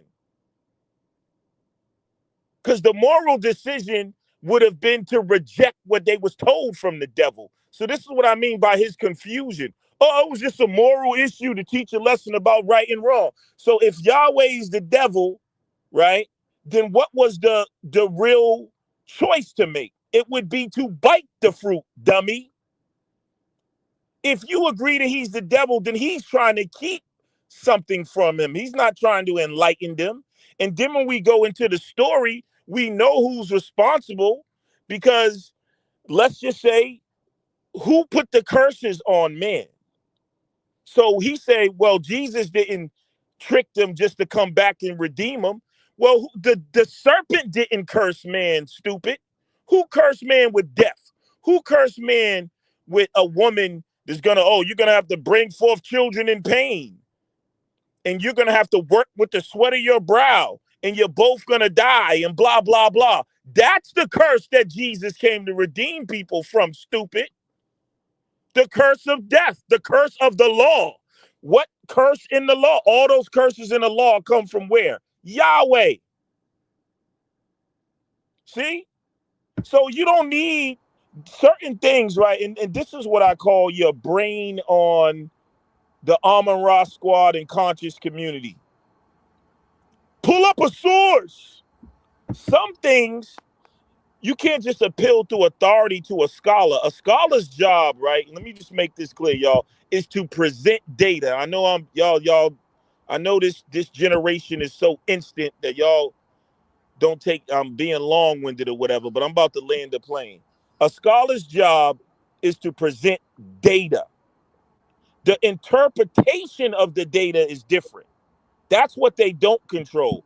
And a lot of times people got this atheist Uncle Ket type mentality. Like if you pull up a source and the scholars say that, and it's because they don't have respect for the nigga. The scholars you're pulling up, I'm smarter than those scholars. I know more about Gnosticism than them Christian scholars and these people you're bringing up. I am a scholar on this. Well, But because Lex, let me say this. I'm not trying to flatter you, but I have to agree. Lex, JJ doesn't seem to know that you are very, very, very well versed in Gnosticism. But I'll let you park your car so we can bring right. your lesson. Go ahead. So when you're talking about like just because you don't have respect for anyone that doesn't like doctor, MD, whatever, bro, there's people who put in just as much work studying. They just not in the mainstream field. You know what I'm saying? So their job is to present the data. The interpretation is different. So you're contradicting and showing your lack of information, bro, because you're common sense and logic just from the text. You're contradicting yourself by saying you agree that Yahweh's the devil, but it was a moral issue. Well, how's the devil moral? That doesn't even make no sense. So JJ, honestly, and I'm gonna be honest, JJ, bro, um, you're a baby in this, sir. Yeah, and with all humbleness, bro, like only the if you was what you can do is come ask me questions, get my email me, and we can go over some of this stuff. But JJ's a good debater. He's here for debate. I live gnosis. I've been living this like gnosis for like 15, 20 years. I done made sacrifices for it. I really don't like the material world. You see what I'm saying? Like I live that. I could care less about the material world. I could care less about death. I look forward to getting out of the prison of this physical dimension that the demiurge has created. See what I'm saying? I experienced that. I lived that. I could care. I have no value in this world. And that's what I'm saying. That's the difference. I'm not saying that everyone should take that attitude, but that is gnosis. That was the attitude of the Gnostics, that we are in a prison created, you know what I'm saying, that is corrupted by nature. And our job, we have the divine spark in us, and we're trying to get back to the pure light. Okay, thank you. Let's see. We have some people on the panel. I wanted to put my sister's beautiful face up here. Hello, Sakina Ra. Would you like to add in? And then I know I see you, Darnell. You've been waiting for a minute. JJ, I don't know if he was even listening to you. So, he's over on his channel, though. He's live, I think. I'm Sakina. Peace, Darnell, I'm going to let you, Sakina Jesus. go ahead and weigh in. She's been waiting. And then Darnell, and of course, Alchemizing Energy. DJ Genesis has joined us. Go ahead, Queen. I'm glad you were able to peace to everybody on the panel. Thank you for having me again. And I'm glad you were able to move a little further with this conversation. But one thing I do want to add or even ask at this point, because when we go to this garden with Adam and Eve and even get to this snake, but when we get to this tree of good and evil, what tree specifically is that? Because this garden or forest, it's all kind of trees in there, and so at one point you said it was an apple, and then it's not an apple, but it's all kind of fruit in there. So it's all kind of trees in there. So which tree specifically was good and evil, seeing that it had to be one tree? The tree of duality. Exactly. So what tree was that? That's the knowledge of good and evil, which So what means tree was that? well, I don't know. That's, I mean, Exactly. is it a literal tree? No. Exactly. And then we saying serpent, and in one form we had a serpent, and then the serpent was also a dragon, and then but we have all these language barriers, and then this story can't be told differently among these people. But we can't step outside our mind to even fathom this story being told differently. So that's why I said wisdom, because the wise, when you get so smart and you become dumb, and that's the balance in wisdom. You see, because Mm. that when we brought that list up with the easiest words that you often forget how to spell, right? Because that's how smart we get sometimes, that we become that stupid, right? And we forget where we come from. You see what I'm saying? And this is somewhere how we get to this point. We so smart we don't even want to answer questions. We so smart we don't even want to tolerate somebody talking to us. We so smart we in the wrong room. We so smart, and this is where it gets to a point sometimes. You see what I'm saying? We can't even think outside of where we from that this could even happen to somebody else. People always want to call somebody else a liar because of this, that, or the other, not to even think that it could have had happened on the other side, and you ain't even been to the other side. And when you say peace to the darkest side, part of the light, and they haven't even been to that side, but they're gonna tell you ain't no light on that side. But we know that in the deepest part of the ocean, the animals glow in the dark, but they don't even know that. I'm gonna land my plane with that and let them marinate on that. I love it. Let me just before let me let the brother Darnell come in, and we're going on 2 hours. These are great conversations. We need more of these kind of conversations. Um, I Oh, think so. What? oh, Go ahead, Wayne, and then I'm going to let alchemizing energy come in. I did want you, since you're here, all of you.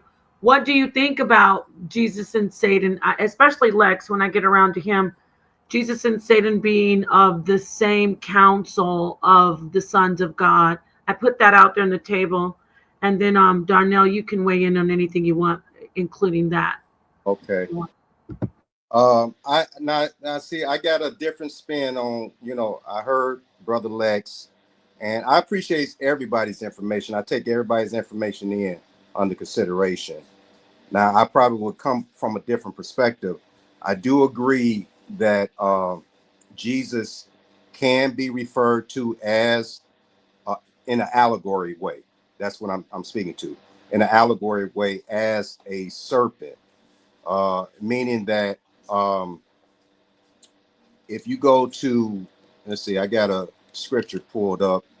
If you go to John chapter 3, 14 through 15, he's referred to as the serpent on the pole. Okay. And he said that the Son of Man might be lifted up just like the serpent on the pole in the wilderness. Now, the thing is, I do agree that it was based off of him saving humanity. That's why I say that Jesus is referred to as the second Adam. Okay, he's the second Adam, but and I agree with the sister. I heard her say something about wisdom, and the tree of knowledge and good and evil is referred to a wisdom. It can be a divine wisdom or it can be an earthly wisdom. The problem is that I look at Adam as using the earthly wisdom because he tapped into his flesh. And if you go into Romans, chapter, it might be chapter 2 or chapter 3, but it's referring to the carnal nature. And it says to be carnally minded is death. Okay. So in First Corinthians, I believe it refers to Adam bringing death into the world. So that's why I deem Adam as being the serpent, because he is the one that brought death into the world. Jesus the Christ is the one that brought life and eternal life into the world, based off of him being hung on a pole, just like the serpent in the wilderness. And the thing is this: I don't, even though I heard my brother connect the scripture, I believe it's in Luke chapter 11. Let's see, I'm going to that.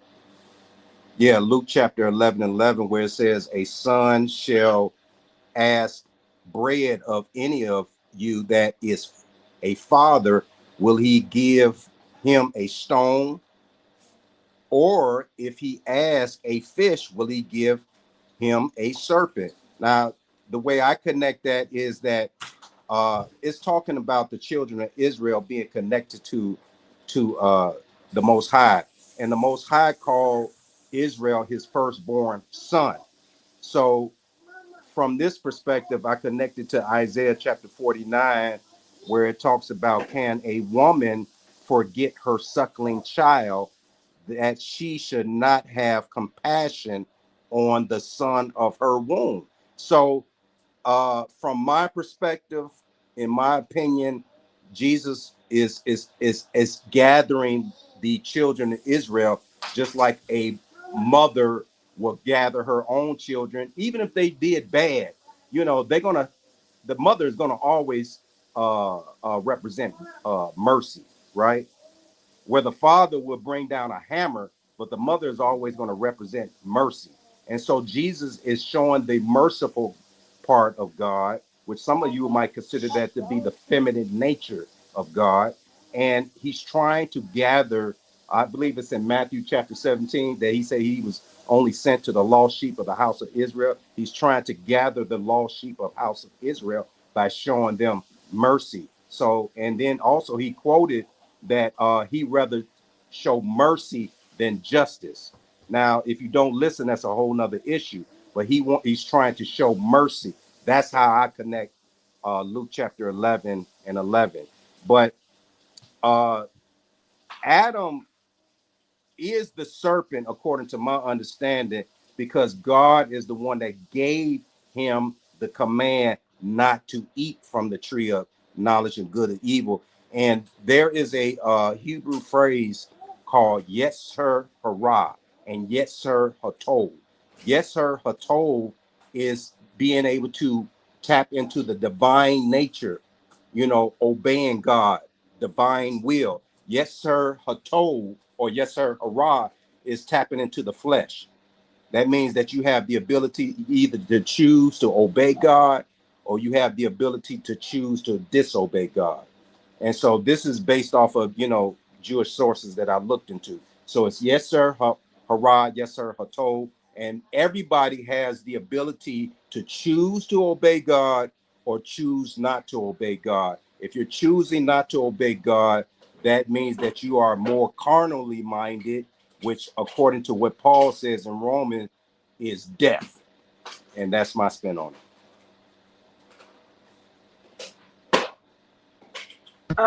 Okay, so let's move on to did you want to share something? Because I was going to move on to Genesis. Lex. Genesis is in here. Hey, Go ahead, Genesis. me not being a Christian or like Hebrew, I kind of when I like interpret this whole thing, I kind of like see it from an angle like of when you're talking about the reptile or the snake or this big creature, like a reptilian creature. I'm thinking that that's part of their own brain. You're talking about a tree. The trees, only female trees bear fruit, right? So you're eating, a woman decides to tell a man, hey, well, I don't see anything wrong with that female energy. And so it sounds like that they both were in their reptilian brain when they were put into the garden. Because when you talk about the serpentine brain, that's like, that's like your amphibian brain. And then once they ate certain fruit, whatever that was, or gained certain knowledge, then you begin to come out of that serpentine brain into the higher state of understanding of good, evil, etc. Right? Um, it said something to the effect that then this reptilian, this creature, then began to slither on the ground like a snake into his feet. It was no longer standing upright and turned into crawling on its belly. So that tells me that man itself, that there was like when you talk about the amphibious brain, that's just like basic survival. Like when you that brain, the reptilian brain is also known as the brain stem. It's the oldest part of the human brain and is responsible for vital functions, breathing, heart rate, and balance. So what it sounds like to me is that they were in the garden and they were just like any other animal. And then once they got that knowledge, then they became like God, right? Because God knows good and evil, right? So they became out of like that basic reptilian brain into understanding their connection to God. So it sounds like to me that, of course, and then when you actually go into like different esoteric knowledge, you have like people even in Egypt, like the pharaohs, they always have that snake at the top of their head, their hats and stuff like that. Doctors, when they get, they get that staff, that caduceus, you know what I'm saying? There's like the snake, and it represents knowledge. So I just look at it from a esoteric, like a more deeper like understanding, and not just reading it like word for word. It sounds like to me that this is all like identifying functions of the body and how we came into knowledge, not so much about. Yeah, that's what I believe. I mean, you kind of saying the same thing I'm saying. You just saying it differently, but I do hear the same similar underlying principle, and I do agree that when man taps into his lower nature, that makes him like the beast or the wild animals on the planet. But when you tap into your divine nature, which is your higher self, uh, you're actually tapping into the will of God, which is what He created us to be. I mean, in Genesis chapter 1, God said, "Let man have dominion." That means male and female have dominion over the face of the planet and over everything, all the beasts of the field, the birds of the air, the fishes in the sea, so on and so forth. But man got away from that when he disobeyed his creator, because from my opinion, based off of what I studied, uh, because the man wanted to be like the Most High, knowing good and evil, that caused him to ponder over what God told him not to do. And it's always been a problem throughout mankind, where they always wanted to, exemplify themselves as being godlike. I mean, it happened during Pharaoh's time. They anybody that is familiar with the birthday celebration of the pharaohs, when a prince ascends to the throne, he becomes a representative of the sun god Ra. That would be technically his first birthday. And also it also crossed over into the Babylonian culture, as well as the Medo-Persian, as well as the Roman Empire and the Greeks. All Antiochus Epiphanes, when they sacked Jerusalem around, I want to say, 3 something BC, which is a part of the Greek Empire, uh, he caused the Jews to want to worship him as God. He wanted them to celebrate his birthday as God. So this is something that kind of plagued man throughout all history. And the only thing I'm saying is that it started with Adam. So Adam wanted to be like the Most High, and I believe that he used his wife as a guinea pig to test it out to see what would happen. And according to Jewish sources that I looked at, it says that she cried out. That's why it says that at the latter part around Genesis 3:15, 16, it says that the woman or Adam listened to the voice of his wife. And some Jewish sources says that the woman cried out because she knew she messed up. And one of them even read that she told her husband, so is God going to give you another wife because of what I've done? Because he made us to populate the earth. And then it moved Adam to go ahead and eat from the tree. That's why it says in Genesis chapter 3 that once she ate, she turned and gave to her husband. And I always had a question, why Adam didn't stop her. It's because that Adam is the one that actually talked her into it.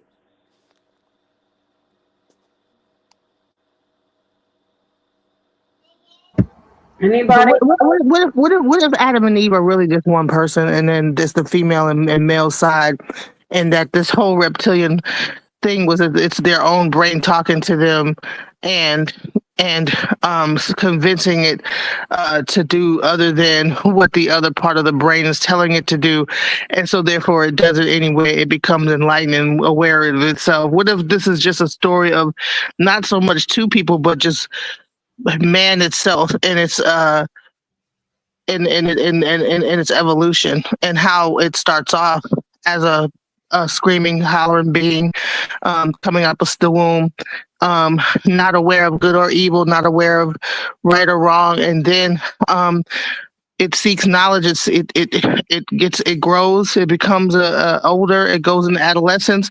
It becomes aware of itself. It then, once it becomes aware of itself, it gets into procreating age. That's when your period starts. And then you start to procreate. I think that that's just the story of the evolution of male of any human being and in their and knowledge itself. Like, because it just, I don't think that, you know what I'm saying? Like, I think that this is really just the story of any human being. If you actually like go down the line of what happened to them, that's pretty much how all human beings come into this earth. And then eventually they're let out of the house, let out of like the garden, and now they got to go live on earth and be adults and go out, I mean, I like the way you put it out there. It's just that I'm more closer to sticking to what the text is saying. So, you can interpret it however you see it, but I'm kind of scared to interpret it outside of what I'm seeing and based off of what I read from Hebrew interpretation and the wordings of the Hebrew. So but if you actually like think about it, don't all human beings go through this? I think that when we just take it like, when we read things exact, like even the parables and all the different parts of the thing that's in the Bible, it's allegories. It's set up to make a point, right? Even when Bible owls tell their story, I don't believe that the monkey came down and said hello to the pigeon. You know what I'm saying? And then they came down on a chain, and a rooster was pecking and made all the earth and all that. So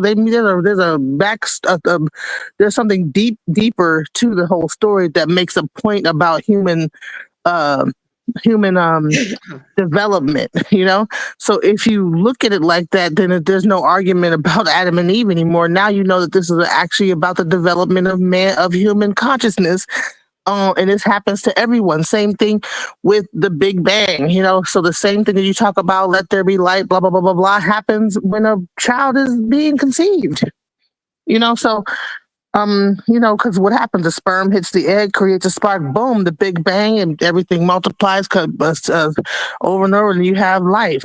So I think that we have to like kind of take a deeper dive and not look so surface on like, oh, it says this exactly, so it has to be a man and a female. Well, we both are male and female. Men and women have male and female. We're not just, we have X and Y chromosomes. Well, women, I think we have two X's. y'all just got one. Right, we just got one. But we have we have both male and female essence. We have testosterone, we have estrogen as far as hormones. This was a female hormone versus a male hormone. When you actually look at our biology, we pretty much only, it's like a little bit different, but we, men start off as women and then their balls drop down. You know what I'm I saying? want to add that what you were saying about the reptilian brainstem is absolutely correct. But I think that we could harmonize some of the stuff if we realize that some of these stories have 3 or 4 different levels. It's not just exactly one way. Like so, what you were saying about the brainstem is actually true. You know what I'm saying? But it's also true on other levels. So when you read the Bible, you have a spiritual level, psychological level. You know, you have a basic human experience level. It's like 3 or 4 different levels that, and when you go into initiatory systems, you might start off with the first level that teaches basically like the basic Christian stuff. Okay, this is a story. The devil deceived someone. Blah blah blah. Right. This is how initiation systems go back in the day. Then the second level, you know, you'll go through a ritual, and then you'll be given a deeper meaning of this story where it may represent, um, like you said, the brainstem, and then we can go into the spirituality involved in it. So there's gonna be 3 or 4 levels of that. But Nepal, I wanted to share something real quick. I don't see anything. I'm pulling it now. It's where is it at? What did I do? Oh, here it is. Um, so, and just like I was talking about, like with Gnosticism, you see how some people say, "Oh, this was in the 3rd or 4th century," and I keep telling people, no, this stuff goes all the way back to Egypt. Anybody know what Yerugu is? This is the doggone story. It's the same exact story that come from the Gnostic text. That's what I'm saying. Mhm. That's what I mean. JJ don't know what he's talking about. So listen, if you read the secret gospel of John that Sonetta was talking about, it'll tell you how in the beginning there was a creation, and then Sophia decided to go create by herself, causing this imbalance that gave birth to Yaldabaoth, and he was the blind god or whatever. Now listen what it says about what the Dogon say. And the Dogon claimed to be the priesthood that came out of Egypt. All right. So um in the beginning, the Dogon people say, let me blow it up a little bit. This is not no total new information that just happened in the 3rd or 4th century. In the beginning, the Dogon people say there was a giant egg on Dunotal. One day, for no reason that anyone knows, this egg began to pulse inside. 7 times it shook, and as it shook, it started to break open in a spiral until the shell expanded to the ends of the universe. Thus was creation born, and ever since, the dog star, Sirius, has marked the place in the sky where it all began. The Dogon also say that it is the small star orbiting Sirius, the smallest, heaviest star, blah, blah, blah. It goes through the creation. And then it gets down to this. After the 7 pulses of Adu Natal, the creator god Amma appeared, and it says he, but I don't know why they say that should actually be she. And she made the sun, moon from disk of the clay, and the stars from clay pellets thrown out in space.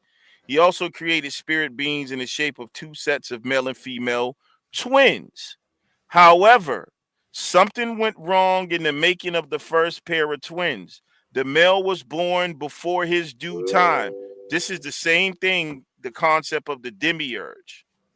He was born before his due time and without his female twin. The demiurge in the Gnostic text was born without the male counterpart. All right. So there was this imbalance, and it's really telling the story of how this imbalance came into the universe. And as he broke from the egg, a piece of his birth sac flew off into space and became the Earth Mother. When you see Earth, it represents physicality. Just like when some people read in the Bible and it says, and the earth was void, they think that's talking about the planet Earth, but it's not. It's talking about the physical universe. So the first son whose birth created the earth was Yerugu, the pale fox. He was a rogue. He was a rogue and a trickster. And he was also very jealous of Amma's creation. He decided to take Earth Mother for himself and make it even better than heaven. All right. He's arrogant.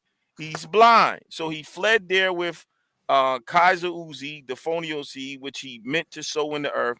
But with all the bad beginnings, things did not go well for the pale fox. The earth remained in darkness and was dry as dust, so nothing could flourish. At last, Urugu saw the world would never be complete and good without the presence of his twin, the female soul. So I show that to show that's a story that goes back thousands of years. It goes back all to Egypt.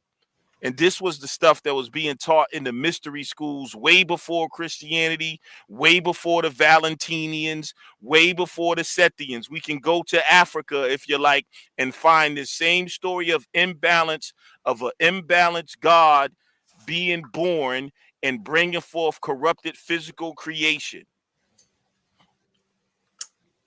Okay. Now, one thing I want to Yeah, add. I was gonna say in E5 they say Obatala got drunk, and that's how you got like people that have like mutations and deformations and mental illness and all that stuff. So yeah. Excuse me. One thing I want to add in there is that now we know in Kemet they practice Ma'at, and so I know that they have their practices and traditions and whatnot. So within this Adam and Eve in this beginning and leaving up out of this garden or what have you, whatever this, because I don't go with this thought process, because everybody don't think alike. So I don't believe there's a such thing as a thought process. Everybody thinks, but we don't have a process to say everybody thinks this certain type of way. No, I don't believe that. That's me. However, we all have this illusion that the ancestors got everything that y'all got figured out, that they had it figured out like that in the beginning. Y'all got it categorized and everything, and they didn't have it like that. Everything that science has said, that they still have their phenomenons, and they knew it that way too, but they didn't worry about that. They was looking at today, and they knew what they had to do for today, and that's why they harvest. They were farmers, and they knew about the Nile. They were looking at the sun. They had calendars, and they were using Jabari teaches that they were using certain equipment for measurements of time and dates, and it was based off of the harvest. Okay, so this is why you have the almanac today.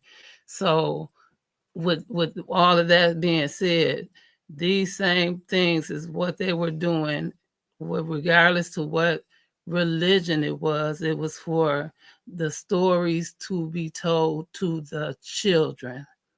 And so this is what everybody's teaching. You are teaching these stories to your children. So I'm pretty sure no matter how graphic or horrific it is for you, I know you're not going to teach it to your child that way. And I'm pretty sure they weren't either. So they had to find a way.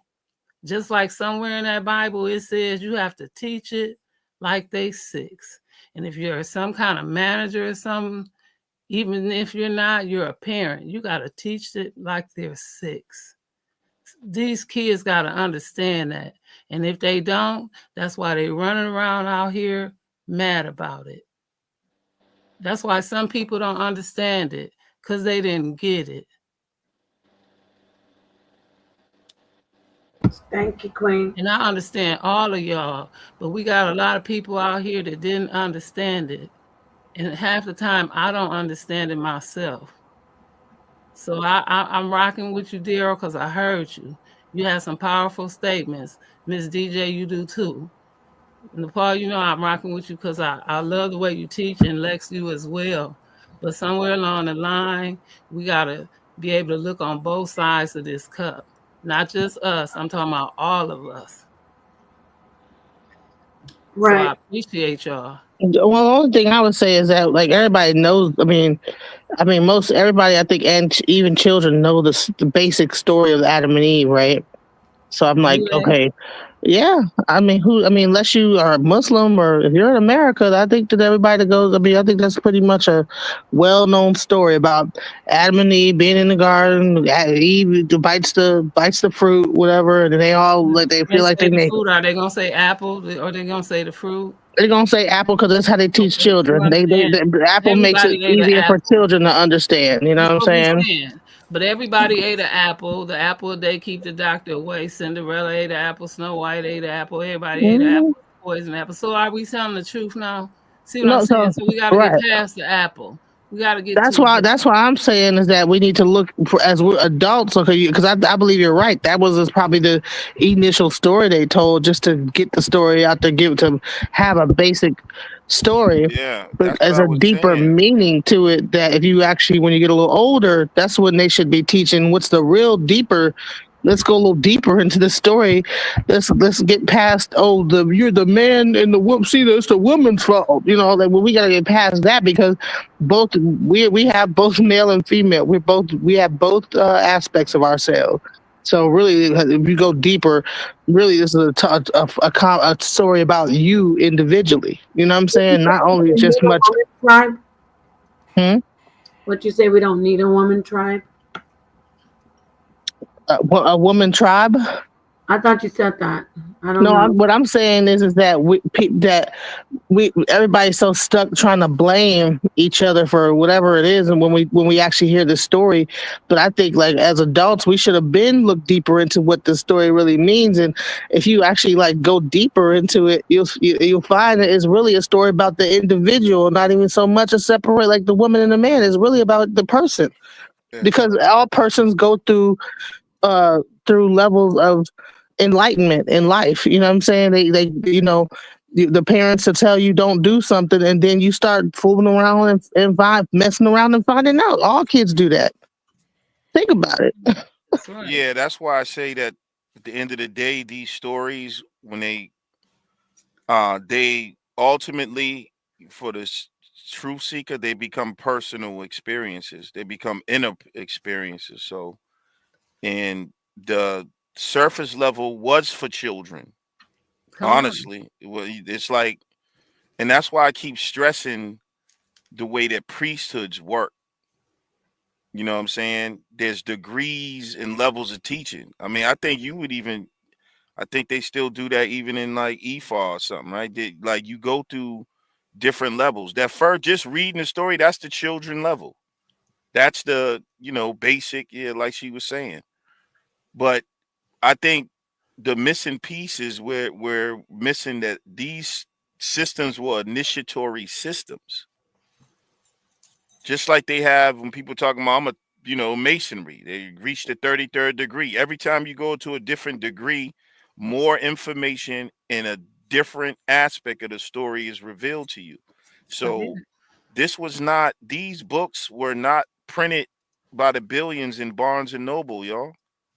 These are mystery school systems. This wasn't, you wasn't just walking around and people was just, everybody was, walking around with the book of Isaiah and Genesis. And this was like in temples. We got to, you know what I'm saying? I'm just trying to make the setting right. This stuff is happening in temples. You know what I'm saying? And over that Mhm. temple, when you walked in, it said, know thyself. You know what I mean? And, and, So and at the end of the sometimes day, females weren't even allowed in them temples, right? Exactly. and some of them, yeah. And that's a whole nother aspect to the story. That that's what I'm talking about, because there's a usurping of the female priesthood in that story. And I that's the agree. whole nother aspect of it. I don't even discuss that part. You see what I'm saying?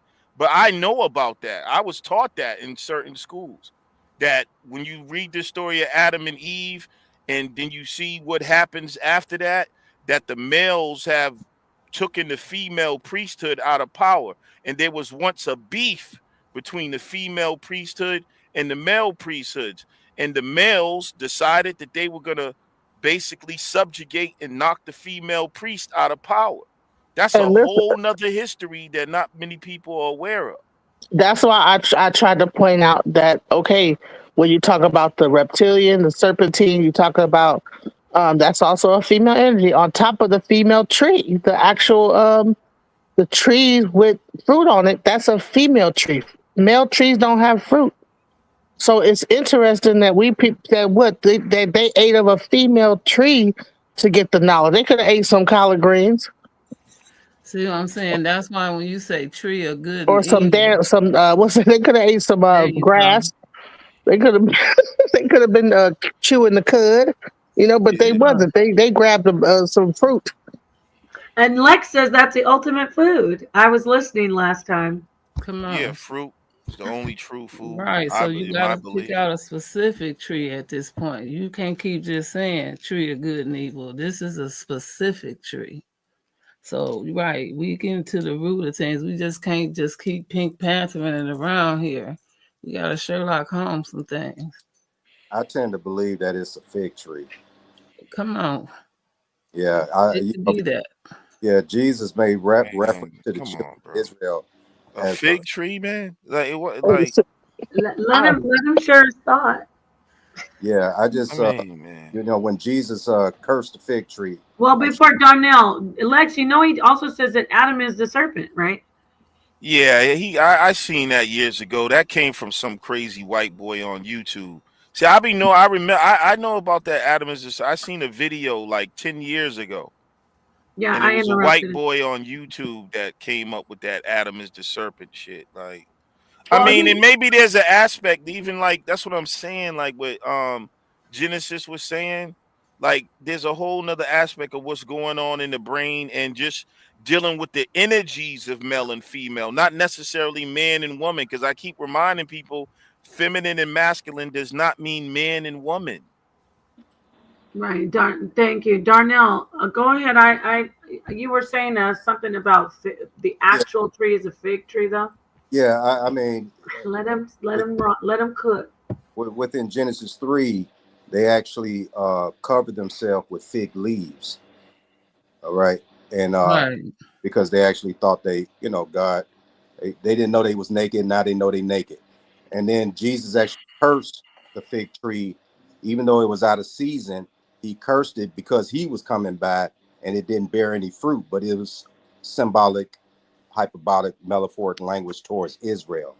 Because the children of Israel is supposed to be a light to the nations. There was no Israel at the time At what time? of Adam and Eve. No, I'm referencing to when Jesus cursed the fig tree. And you're bringing that all the way. Okay, I got you. You follow me? Yeah. So Okay. I mean, I'm just making the connection that I believe it was a fig tree that they ate from. Okay. Let me you know what was interesting. That's what I mean by when I go into the Hebrew, I can see that Adam and Rabbi formed a rebellion, right? When you see in the eyes of both of them were open and they knew that they were naked and they sewed fig leaves together and made themselves aprons, and you'll see that and this is what I mean by the language. If you look up that word apron, they translated it apron, but it actually, in other words, is used as armor. Matter of fact, let me share my screen real quick if you don't mind, Nepal. Yeah, I don't see anything though. Oh, So okay. this is how we know like what's going on in terms. I'm just saying of a Gnostic view. These people, they it's like they awakened and they were scared. They knew they was naked and they like flee and hid and ran, but they girded themselves. When you see it says fig leaves together, look, it says girdle, apron, armor, right? Mm-hmm. Now, if I go down and show you, uh, you see this right here, the Hebrew chalding binding hits a girdle, a belt, girdle with the girdle. And if you go in, you'll see that this word is used in other places for armor, Mm-hmm. right?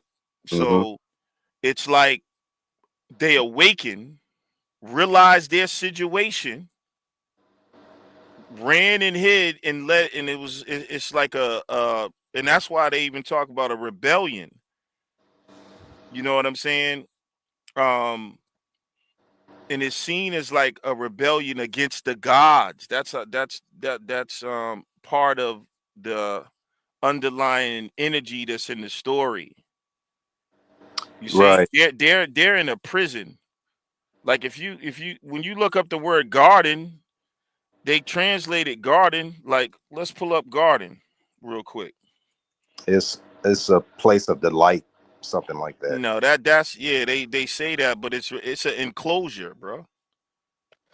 It's And an also, you know who else wears aprons? Is Masons, but wear aprons. well, that's a that's another level, but Okay, never mind. But anyway, yeah, I am a Mason. But if you look, it says garden enclosure, enclosed garden.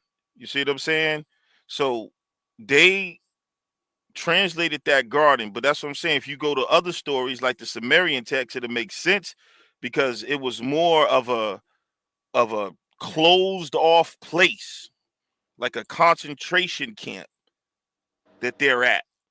and actually, what I heard is that there's other people. There were other people that were living, but they were more drones, like slave people, like a slave, like kind of a creature, like human beings. And because even when Adam and Eve went out, there were people out there. Kind of Oh like, yeah, yeah. So go ahead. So it wasn't like they were there was nobody else on the earth. There were people there too. yeah, so that's what I mean by the reason why there's a lot of different interpretations is you have the original, then you have added stuff, you have redactions. So Mm. this is where all the confusion comes in and why it's so many things. But we can go to other cultures and other things to see the what do you call it? The connectivity from other stories.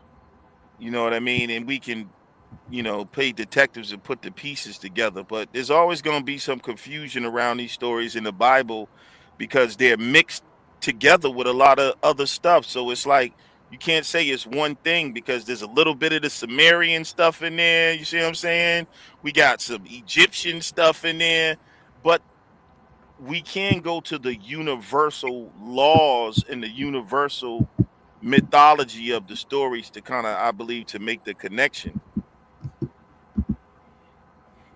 I mean, I think that was an interesting, uh, you know, uh, how conveyed the interpretation of what you were saying, and but as far as what I can see, I when you say like the garden was like a prison camp, I mean, my mind ain't locked around that like that, because I only could see it as a place that God created for man, and it was a place of delight. It was a place for him, for God to meet with man, have fellowship with man.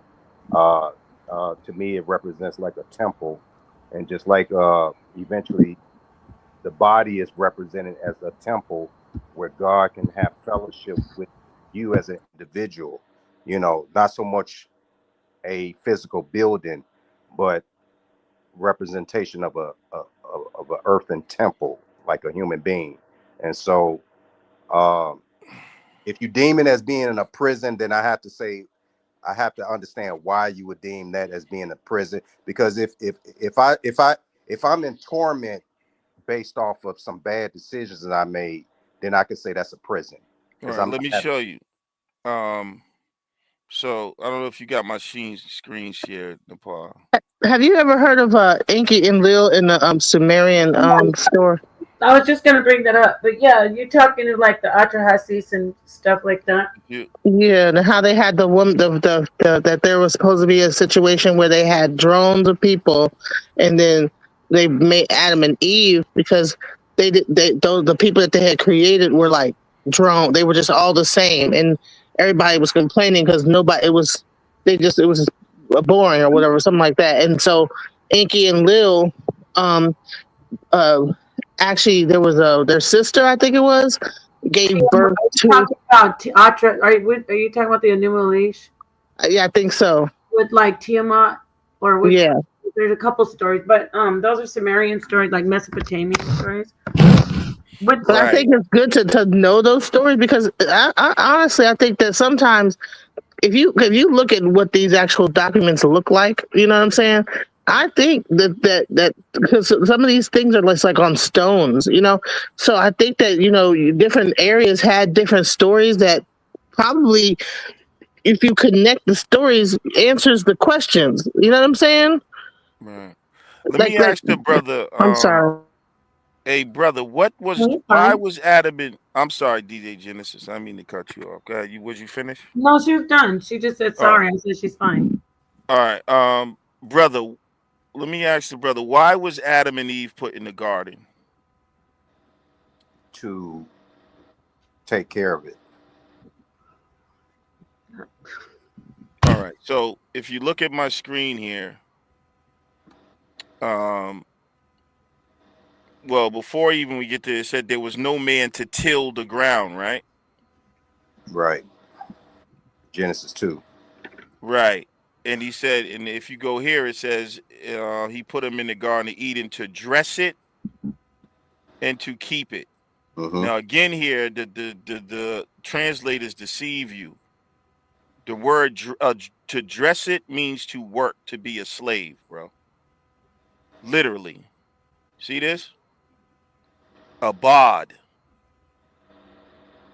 Yeah. Serve, servant, work, worshippers, service, dress, labor, to Mm-hmm. work, serve, to labor, work, do work, to work for another, serve another by labor, to serve as subjects, to serve God, to Mm-hmm. serve, to be work, be tilled, to make oneself a servant, to compel to labor or work, cause to labor, cause to serve as subjects, to be led or enticed to serve.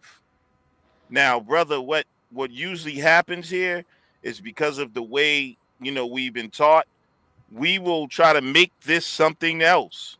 But it is what it is, and that's why when they bring up the Sumerian story, that's how we know it lines up. Because in the Sumerian text, which is older than this, that is clear what they were created for, to Mm-hmm. be workers. That's what, and they were called in the Sumerian text, they were called the Adamu and the Adapa. They actually use the same word. Mm-hmm. Okay. I mean, now let me ask you this. But hold on, what do you make of that? I mean, what I make of it is that I don't have a problem with as Oh, okay. because Right. I mean you're going to serve somebody, and Oh if my God. But doesn't that contradict the scripture, brother? Because it says we're supposed to be gods. You're gonna serve somebody. See well that, and So, do that's what you I think be. that by learning Sumerian texts and learning other things that's serving other gods, or do you think it's just getting the information and learning? Because here's the thing: I don't believe at some point that everybody was separated the way it is now. You know, that's why Islam has parts of the Bible in it, or the Torah in it. Christianity has aspects of the Torah. The Torah kind of is supposedly the origin of that thing. And you have the Sumerian text. All these different things build upon each other if you actually do the research.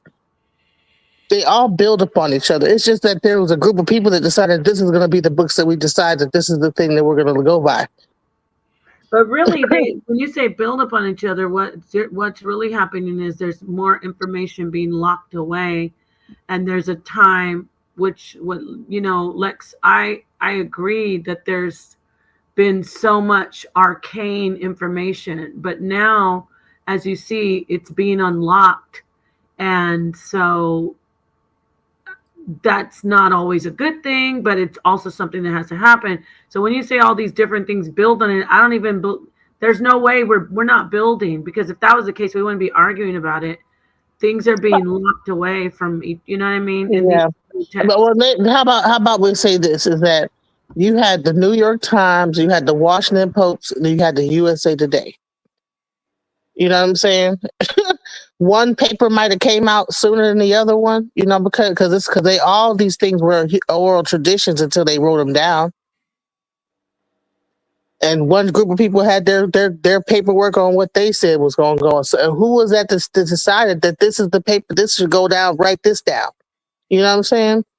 And so if you so sometimes they might have left some things out, but that other people didn't leave out. So sometimes you got to like go and find the part that was left out. You might be over here, and then so this was what went down. So that's what I'm saying. You know, that's what. I need to make sure I'm clear. So based off of what I just hear my brother just laid out about being a slave. Mm-hmm. So am I understanding that none of you all consider yourself to be slaves to anybody? I mean, no, I wasn't created to be a slave, though. Right. That's the difference. Yeah. That's what I'm saying. That they trying to convince us. That's what I'm saying. They gave us the slave consciousness through these type of stories. But no, when you study even Christ, he said, I came to set the captives free. You're not supposed to be a slave, bro. We ain't supposed to be working and worshiping for some being or whatever. You know what I'm saying? What about Matthew 20 when Christ or Jesus himself said he didn't come to be served but to serve? But wait, before you answer that, That's the good. Lex, but wait. Take it back to the garden where we were actually told you have dominion over everything. So how are we slaves? I just want to throw that out there. Well, I mean, they were slaves to God because he's their creator. But why does God need to create slaves? Bro, God could just create a garden and make the fruit grow. But anyway, but what you said about Jesus, there's a difference between service and servants. Okay, there's but a difference between I come to serve. That means, bro, that's somebody like when you go in a restaurant, somebody's serving you, bro. That's good. Like, you know how you say you get good service or community service. That's willing. A person willing to give away whatever they have to offer to someone else freely. That's not talking about servitude. A teacher is a servant, a public servant. Right. Well, I mean, but when you say I'm creating something for this purpose, that's a slave. He literally said when you go to Genesis, but there was no man to till the ground. But who was they tilling the ground for? The gods. What was God eating? What was God eating? Right, because the God. Honey, they left their planet and it wasn't whatever. So they need to. I'm sorry, I'm about to get into some alien. Right, that's like. Wait a minute. See, this where I'm going with this. Because in one token, we saying that we are gods, and at the same token, we saying we know that we serve a higher God. So if we saying tilling the ground for we are gods, and we saying if a man don't work, he don't eat. So who are we tilling the ground for if we're not doing it for ourselves? Because in Kemet, we saying we feed what feeds us. So therefore, we tilling the ground and we tilling it for us, right? Because because that was farming again. Right? So if we're not going to till the ground, then we're not going to sow no seeds, then we're not going to farm. If we're not going to farm, then we're not going to harvest. If we're not going to harvest, then we're not going to, right? So this is the circulation. This is how we do that. So if we're not going to do that, right, then how are we going to regenerate to recrop to start over for the next year? Right, because this is how the winter washes away the death, and they take that into all considerations with the new year and the harvest and going throughout the season. We could talk about that, but long story short, how do you, right? Because you're not just feeding the guys, you're feeding yourself. Right, but wasn't there already people here? There was already people on Earth. So my thing is, were they not feeding and tilling and farming and then feed your children? Otherwise, they ribs gonna hit their back. Right, and then they're gonna fall out. So I mean, again, because those are the future, right? Yeah. So whatever royal status or noble status you have, they're gonna have too, the future generation. So, I mean, we got to really think about this. You can't take half of what you know and put it where you want to and take the other half and don't. So if we're going to be in this status of where we think we're going to go when we're going backwards, right, then we got to go all the way back and take everything back and put it in that perspective, or we're going to have to take something all the way away or take it all the way there. So with that conscious mind, this is that thought process with it, right? So it's hard to be unbalanced like that, but that's what we asking ourselves to do.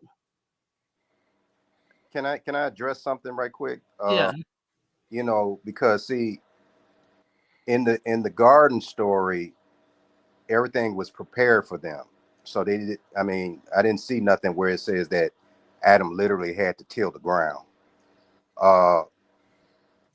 It wasn't until after they disobeyed that God told the man that you're going to work by the sweat of your brow.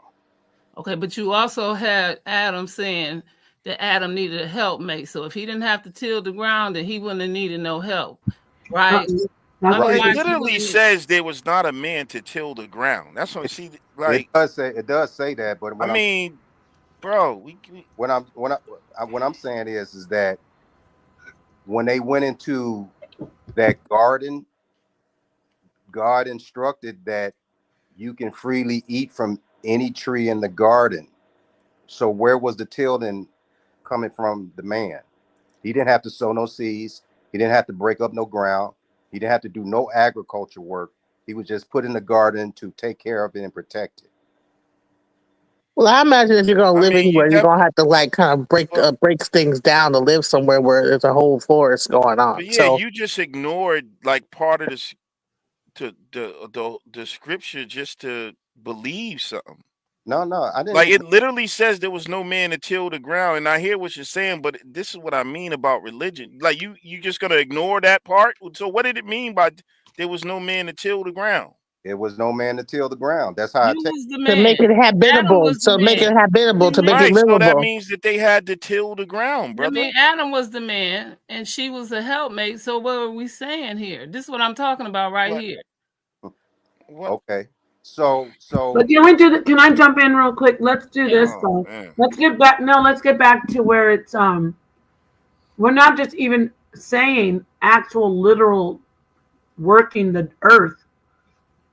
Even your spiritual self, you're a slave. Like, you know what I'm saying? It's like we could say that it is a literal tree and literal ground, but if you go away from like that argument of, oh, you know, we had to work the area and make it inhabitable, forget about that. What about your actual mind? Like, this is about religion and like, you know, your knowledge, your spiritual knowledge.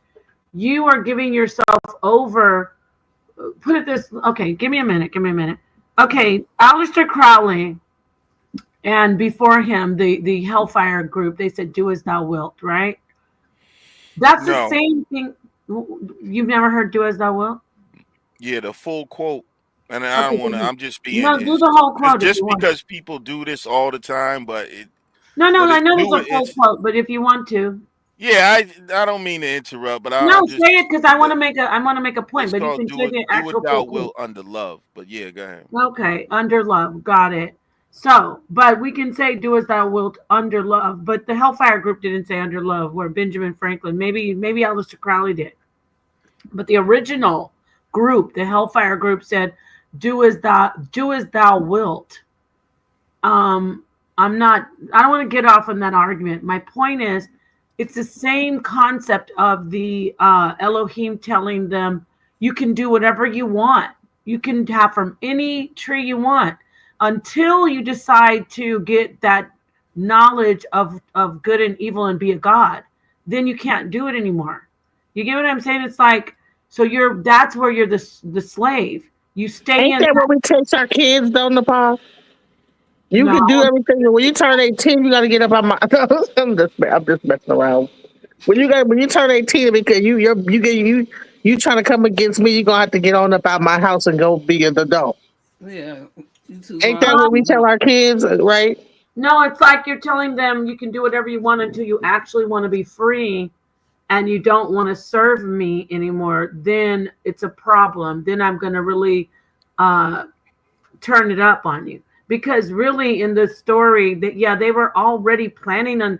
If you look at, I get it, we're looking at the Bible, but if you look at the Mesopotamian story, they already had planned to make them slaves. Like that was their whole mission, to Right. have somebody work for them, to control somebody. So that's all I'm saying. Like we can argue about its literal groundwork, but it's your mind and your spirit that they don't want you to elevate past them.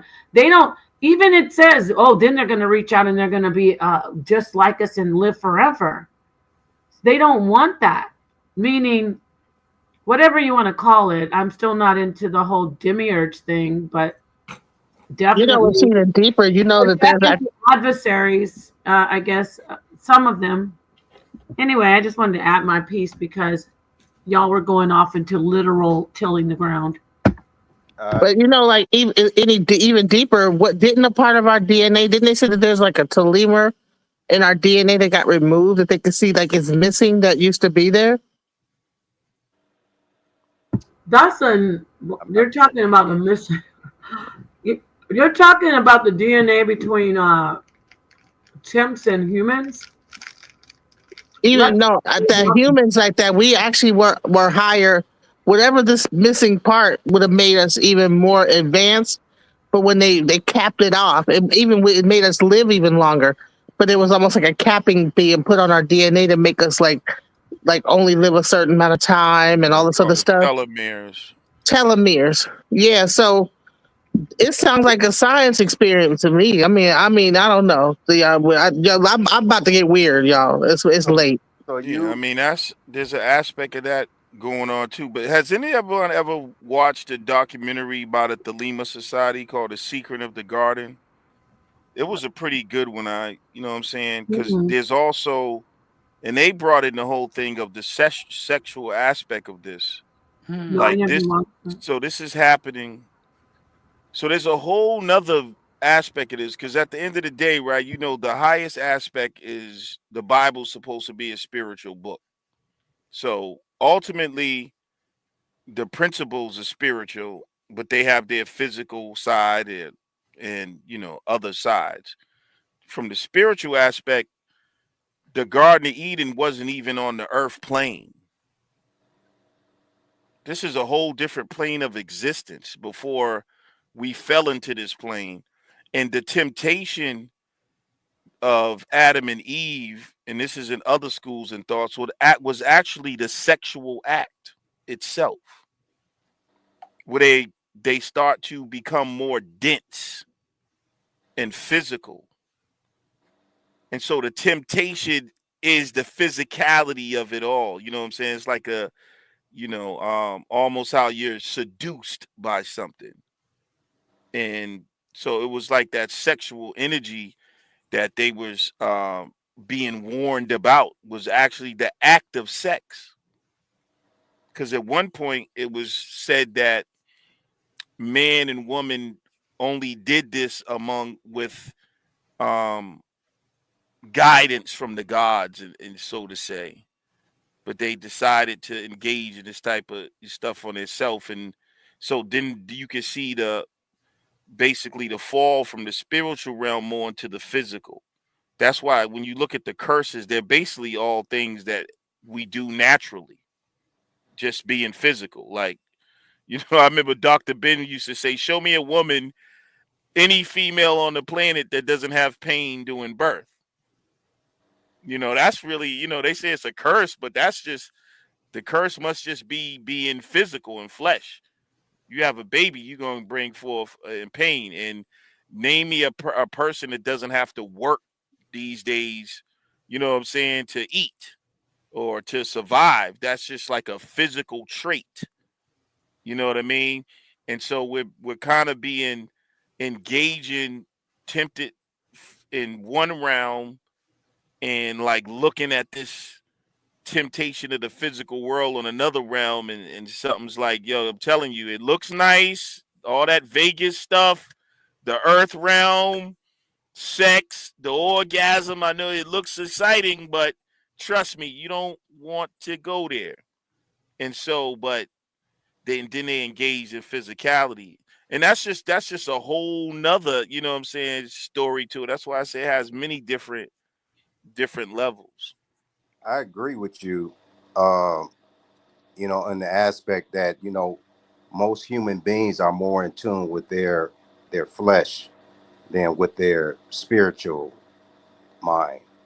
I mean, in Luke chapter 4, Jesus wrestled with the evil inclinations of his flesh because he was being tempted to, change stone into bread, and taken upon a high mountain and being given all the kingdoms of the earth. And then he had to rebuke or correct what was being spoken to him by saying, you should not tempt the Lord your God. In other words, he used the scriptures to refute everything that was being thrown at him to feed into his carnal nature, but he rejected it. So I can agree from that aspect, and that's why, according to the Gospels, he was being able to be used by God so mightily because he rejected the the actual desires of the flesh and only wanted to do what the Spirit of God led him to do. Just like when that's why I say it seemed to me that you're going to serve something. Jesus chose to serve his Father in the way that it was ordained for us to serve him from the beginning. And even like in Isaiah chapter 42, uh, and verse 1, it called the Messiah servant, which is slave. So, I mean, either you're going to serve God or you're going to serve your flesh. Hmm. Do you think that that was actually in that story? Um, if you look at the text, every time the Satan character of the story or the Satan part of the story, they say you're the son of God or you're the son of God. But when you see the part where Jesus is speaking or when Jesus is thinking, it doesn't say, you know what I'm saying? Like, you don't think that's like him wanting to just like really test himself and take himself to another level or no in the wilderness? I mean, I believe he was battling his own evil inclinations of the flesh because, according to Hebrews, it says that he was tested in every way, just like us. And I don't know where you at, Nepal, or anybody else on the panel, but I'm from the sphere where he did not know the evil inclinations of the flesh before he hit the earth realm because he was divine. But then when he became encased in flesh, he had to experience the same evil desires that we deal with on a day-to-day basis. And that's why he's called a merciful high priest in the book of Hebrews. So he was, according to my understanding, he was battling with his own evil inclination of his flesh, and he actually ignored it and chose to do the will of God. And that's why God used him as his servant. Okay, I like that. I want to share, if we can watch a little bit of it. This stuff right here is pretty deep. If y'all don't mind watching a couple of Okay, you minutes, just have to do me a favor and like you it's have to. cool. I play it. It's not. No, It's no, I'm like just a gonna say this. Let public. It's a when you. public. Okay, go ahead. I understand YouTube, Nepal. You're I okay. know, but I'm just saying that. Are you gonna give commentary, right? We're not just gonna watch it straight through, right? Well, I mean, yeah, we'll stop and give commentary, I That's guess, what I here and wanted you there. to But do. Okay. um,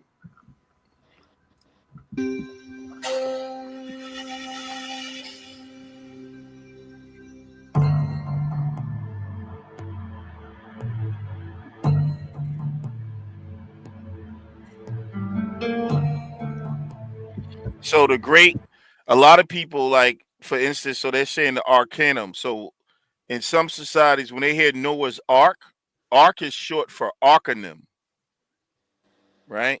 A deep secret, a mystery, knowledge that is mysterious to the average person, a secret essence or remedy or an elixir.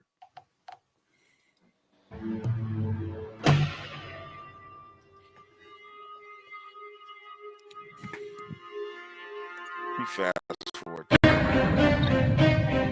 At the heart of every great mystical and religious tradition persists a secret and universal truth. This is called, in an occult, we call that the Great Arcanum.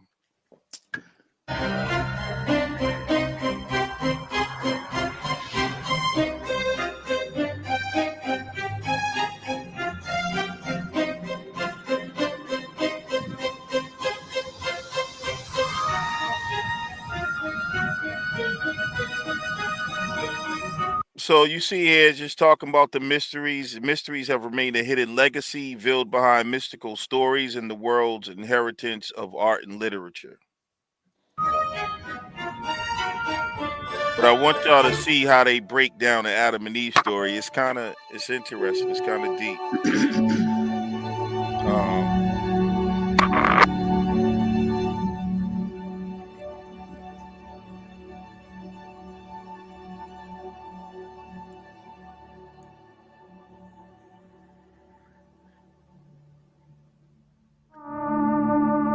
Hidden in the silent faces of Egyptian monuments, under the gaze of the Vedic gods, between the lines of the old books of alchemy, and tantalizing us from the myths of the Aztecs and Mayans, the essence of the secret doctrine has always been there.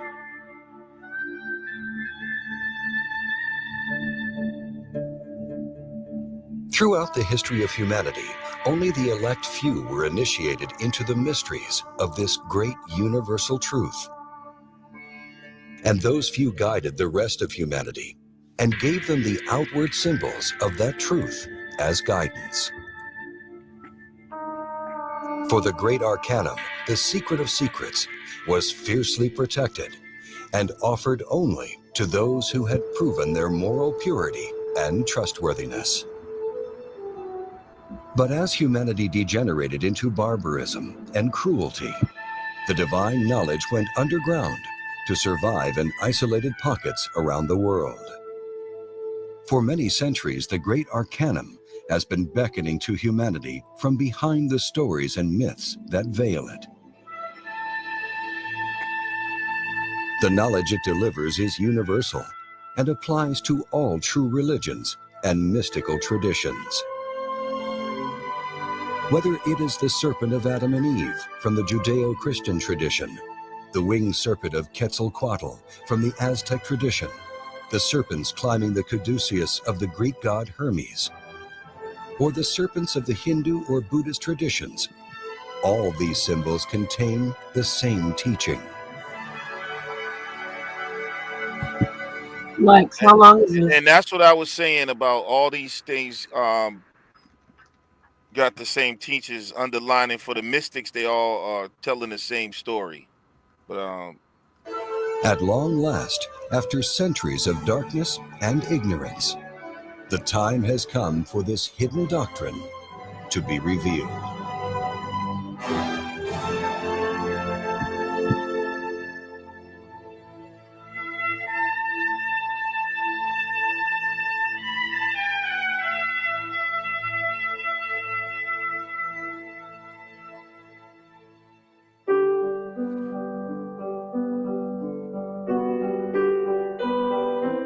I'm only gonna play a couple of more minutes, Nepal. I just want people to see when they get to this Adam and Eve thing. It ain't gonna be that long.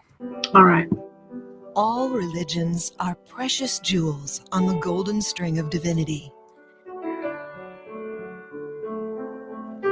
The word religion derives from the Latin root re ligare, which means union. The word yoga is derived from the Sanskrit root yug, which also means union. At their base, the different traditions of... By the way, y'all remember Jesus said, "Take hold of my yoga," which means union, and even in the Gospels. East and West describe the same goal. union with divinity. Religious traditions provide the map that one must follow in order to reach unification with the divine. Every religion seeks to express the same core knowledge. But one needs the right tools in order to read the map. With the right tools and their proper use, an aspirant of any religion or tradition may enter into direct experiential knowledge of the divine.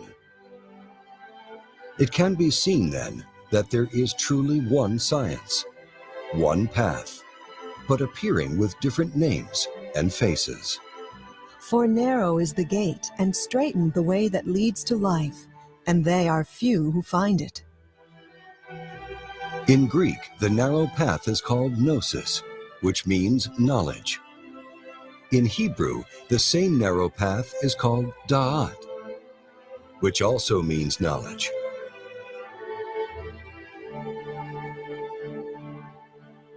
This path is represented by the famous tree of knowledge in the book of Genesis. And the clue to entering into the direct experience of God can be found through understanding the symbol of the tree of knowledge. Genesis, the Judeo-Christian teaching of creation, was written as a means to pass down the knowledge of the great Arcanum to those with the eyes to see and the ears to hear. Its inception was influenced by both Eastern and Western traditions in order to provide humanity a key contained in the foundation of all the great religions of the world.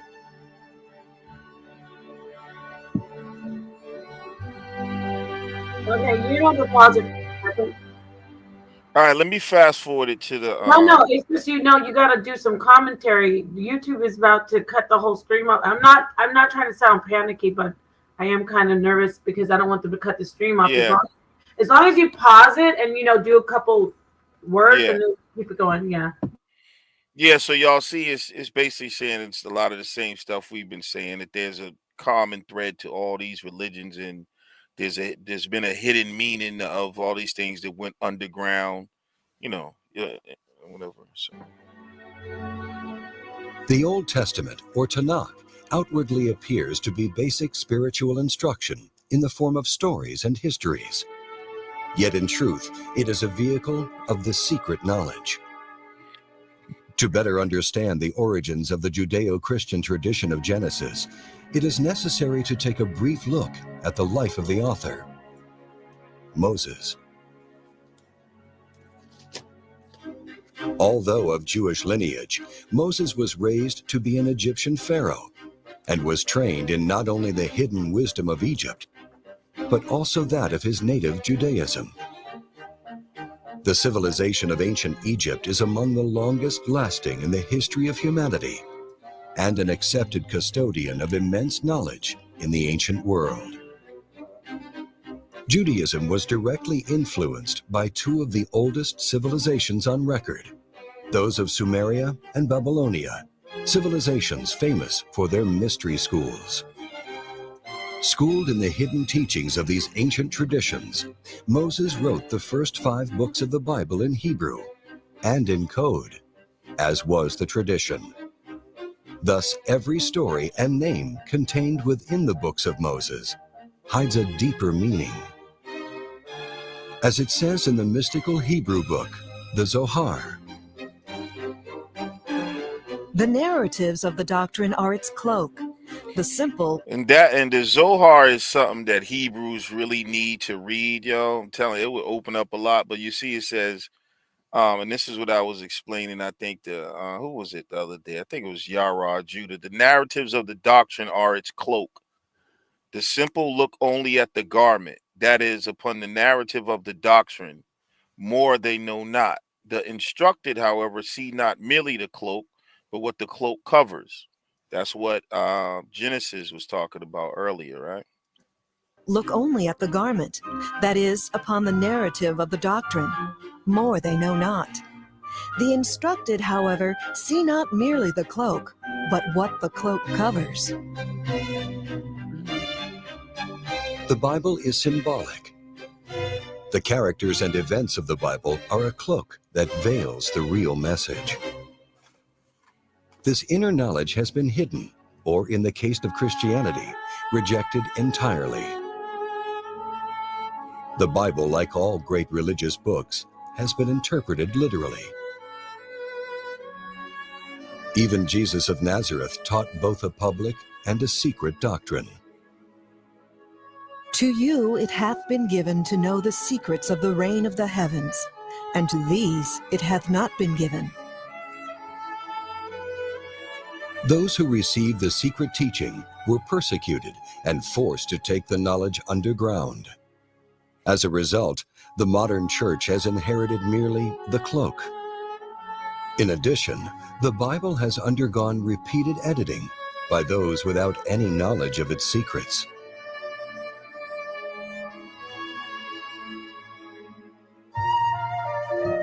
All right, here we go. This is kind of what I wanted to get to. Sorry, y'all. I know hopefully y'all are enjoying this, but this was a pretty deep thing that y'all might want to go back and watch too. It's a interesting perspective. Here it is, though. Although the modern Bible is greatly disfigured, it is nevertheless infused with the ancient secret doctrine. However, the many levels of meaning hidden in the Hebrew letters are not visible in the modern language versions of the Bible. For example, the very first words of the Bible in Hebrew are Bereshit bara Elohim. The common literal translation is, "In the beginning, God creates." But the Hebraic translation, found in the Zohar, reads, "In wisdom, Elohim creates." Elohim is a Hebrew word.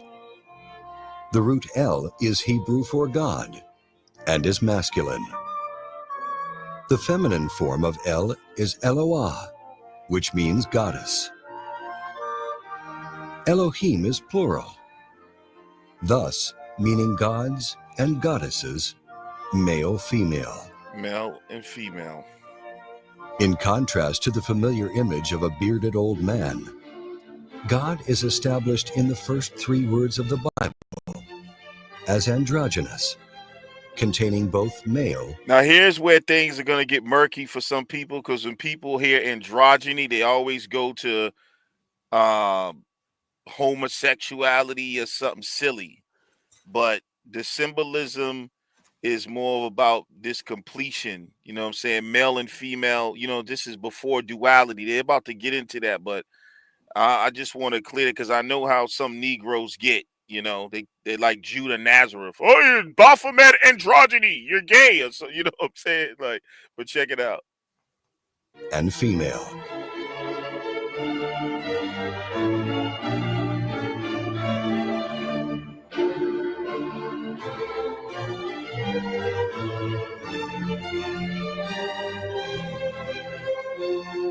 The word Elohim has many meanings. In one sense, it refers to angels, the governors of creation. These divine beings are male-female, in the image of their creator. This is clearly illustrated in most ancient images of angels, showing them to have the attributes of both man and woman.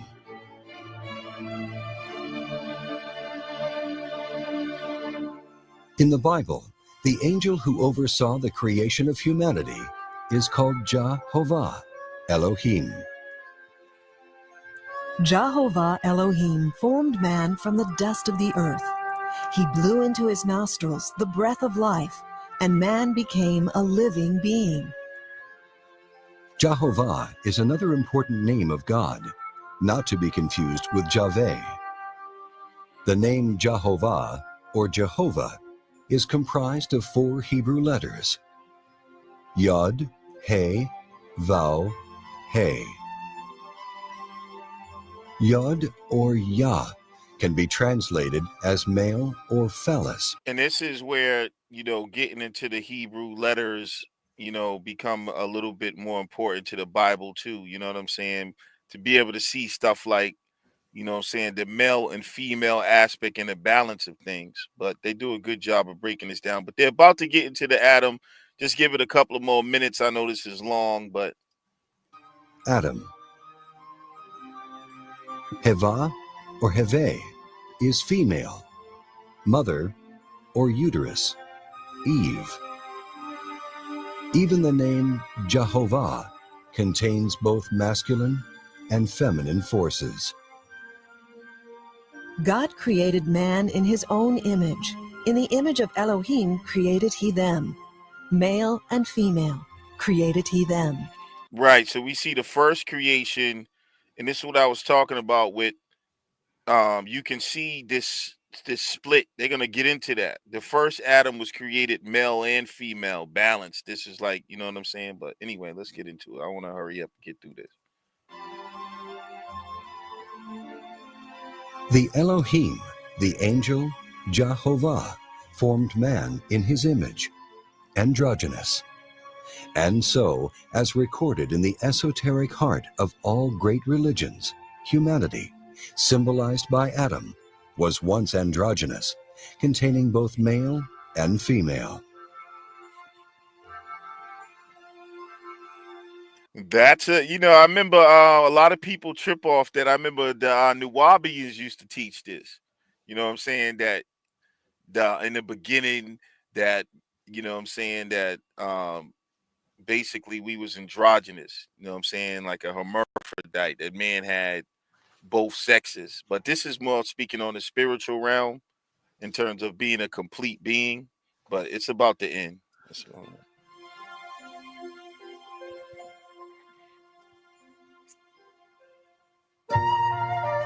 All right, here we go. Jehovah Elohim planted a garden in Eden in the east, and placed there the man whom he had formed. Eden. Formed is a very important word in Kabbalah also, which is, anyway, well, I'll get into that. Is a paradise of perfection. Eden is symbolic of the innocence and happiness that was once the natural state of humanity. The humanity of Eden was pure, knowing only goodness and virtue. As reflections of God, humanity embodied the 7 virtues of the soul. Although the Eden of Adam and Eve never existed in the 3-dimensional physical world, according to esoteric wisdom, there was a physical place called Eden that was located in Mesopotamia, between the Tigris and Euphrates rivers. A mystery school by the same name was founded in this place by the Chaldeans. But this was not the Garden of Eden of Adam and Eve. According to esoteric wisdom, there exist 7 fundamental dimensions. Do you not know how Allah has created the 7 heavens, one above the other? The ascent and descent through these realms by the beings that inhabit them is represented in the Bible by Jacob's ladder. So again, we're alluding to right now that the Garden of Eden is basically another dimension. It's a higher form of existence.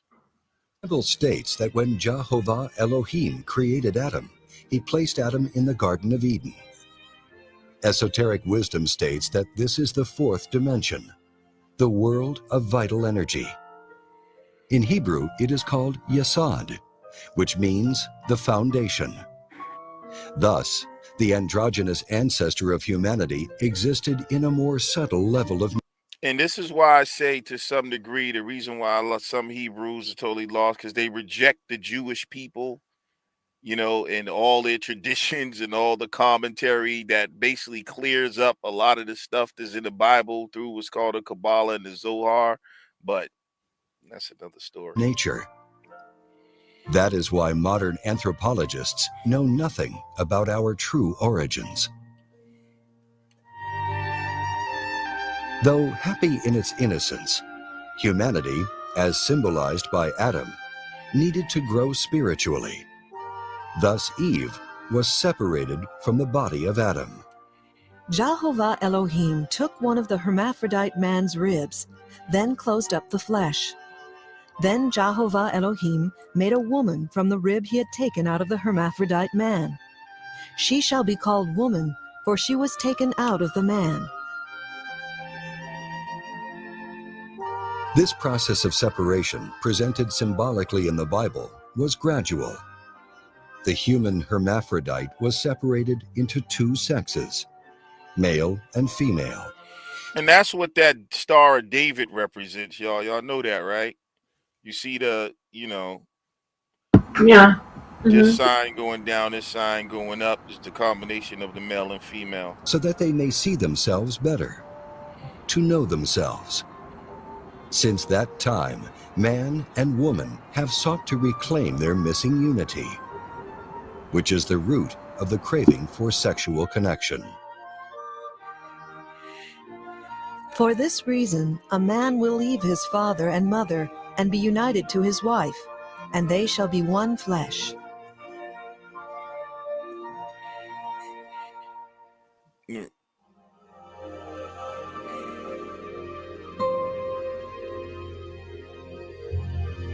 The two trees. And out of the ground made Jehovah Elohim to grow every tree that is pleasant to the sight and good for food, with the tree of life in the midst of the garden, and the tree of knowledge of good. Are y'all enjoying this, or y'all want to stop? Y'all want me to? I mean, I don't want to go. I don't. I'm digging it. It's Okay. good, but I don't want to just play it the whole time. But if you could link it, Yeah, I'm gonna try to wrap it up because I just want to get to the part where they start talking about the. It's getting there right now. It's only a few more you're getting verses. to you're finishing up like the creation story, the garden. Yeah. I just wanted to get No, through yeah, that. this is interesting. Okay. Okay, just as as long as like you're stopping and doing the commentary, I'm good with that. Okay. And evil. There are two trees that are given specific importance within the garden. These two trees are symbolic, not literal.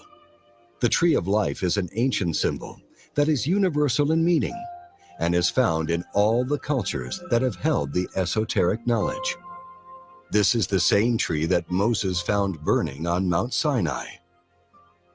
This is the tree under which the Buddha Shakyamuni found enlightenment. This is the world tree of the Mayans, the tree of life of the Aztecs. The great. And this is what I mean by when you get into the mystery schools, all these different, it's the same motif, the same symbolism. That's why mystics don't really have no arguments. They understand that.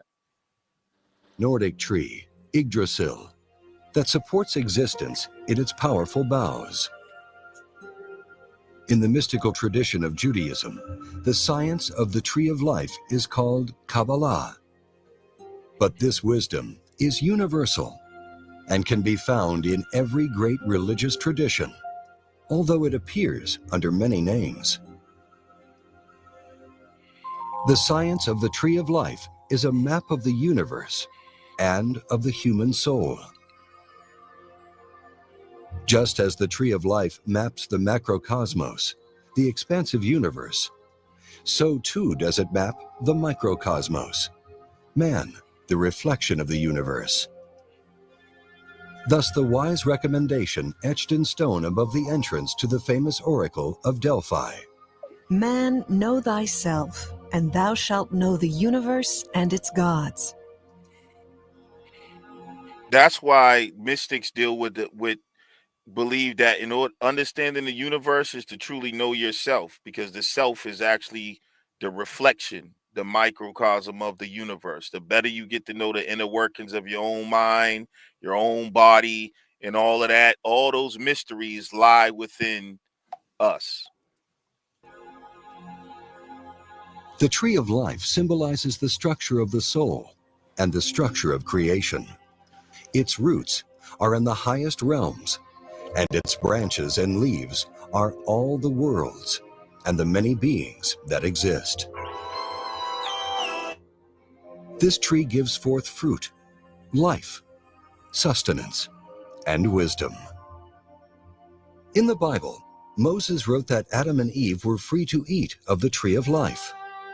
This means that Adam and Eve were free to feed themselves with the science of the tree of life, the science of God, Kabbalah. And as the tree of life also symbolizes the soul, Adam and Eve, humanity, were allowed to enjoy the benefits of abiding in a state of perfection with an awakened consciousness. A fully illuminated consciousness is represented in the tradition of the Christmas tree, a symbol of the tree of life as passed down through Germanic esoteric traditions. Possessing an illuminated tree of life within means that one's inner senses are fully opened and active, providing a direct relationship with God. Of this tree, Adam and Eve could freely eat. But there existed another tree in Eden, the tree of knowledge. And Jehovah Elohim commanded the man, saying, "Of every tree of the garden you are free to eat, but as for the tree of knowledge of good and evil, you must not eat of it. For in the day that you eat of it, you shall surely die." It is clear that the tree of knowledge was forbidden to Adam and Eve, yet they were tempted by the one thing in all of paradise that was denied to them. Knowledge in Greek is gnosis, and in Hebrew, da'at. Da'at is the hidden sphere found in the Kabbalah, which traditionally is never spoken of or revealed. Da'at, gnosis, is the science of the great arcanum, that secret knowledge which has been hidden from humanity. I think it's interesting that the word da'ath is very close to the word death, but it means knowledge. I don't know. That's just something I always notice. For ages. And wait, doesn't However, it close also mean examination. I don't know if I'm wrong. Does it mean door too or no? Yeah, exactly. Yeah, Yep. that's interesting that it does seem like death, like door, and Hmm. yeah, that's pretty interesting. Of the use of the word knowledge in the Bible gives strong indications of the nature of da'at or gnosis. Adam knew his wife again, and she bore a son. The maiden was very beautiful, a virgin who no man had known.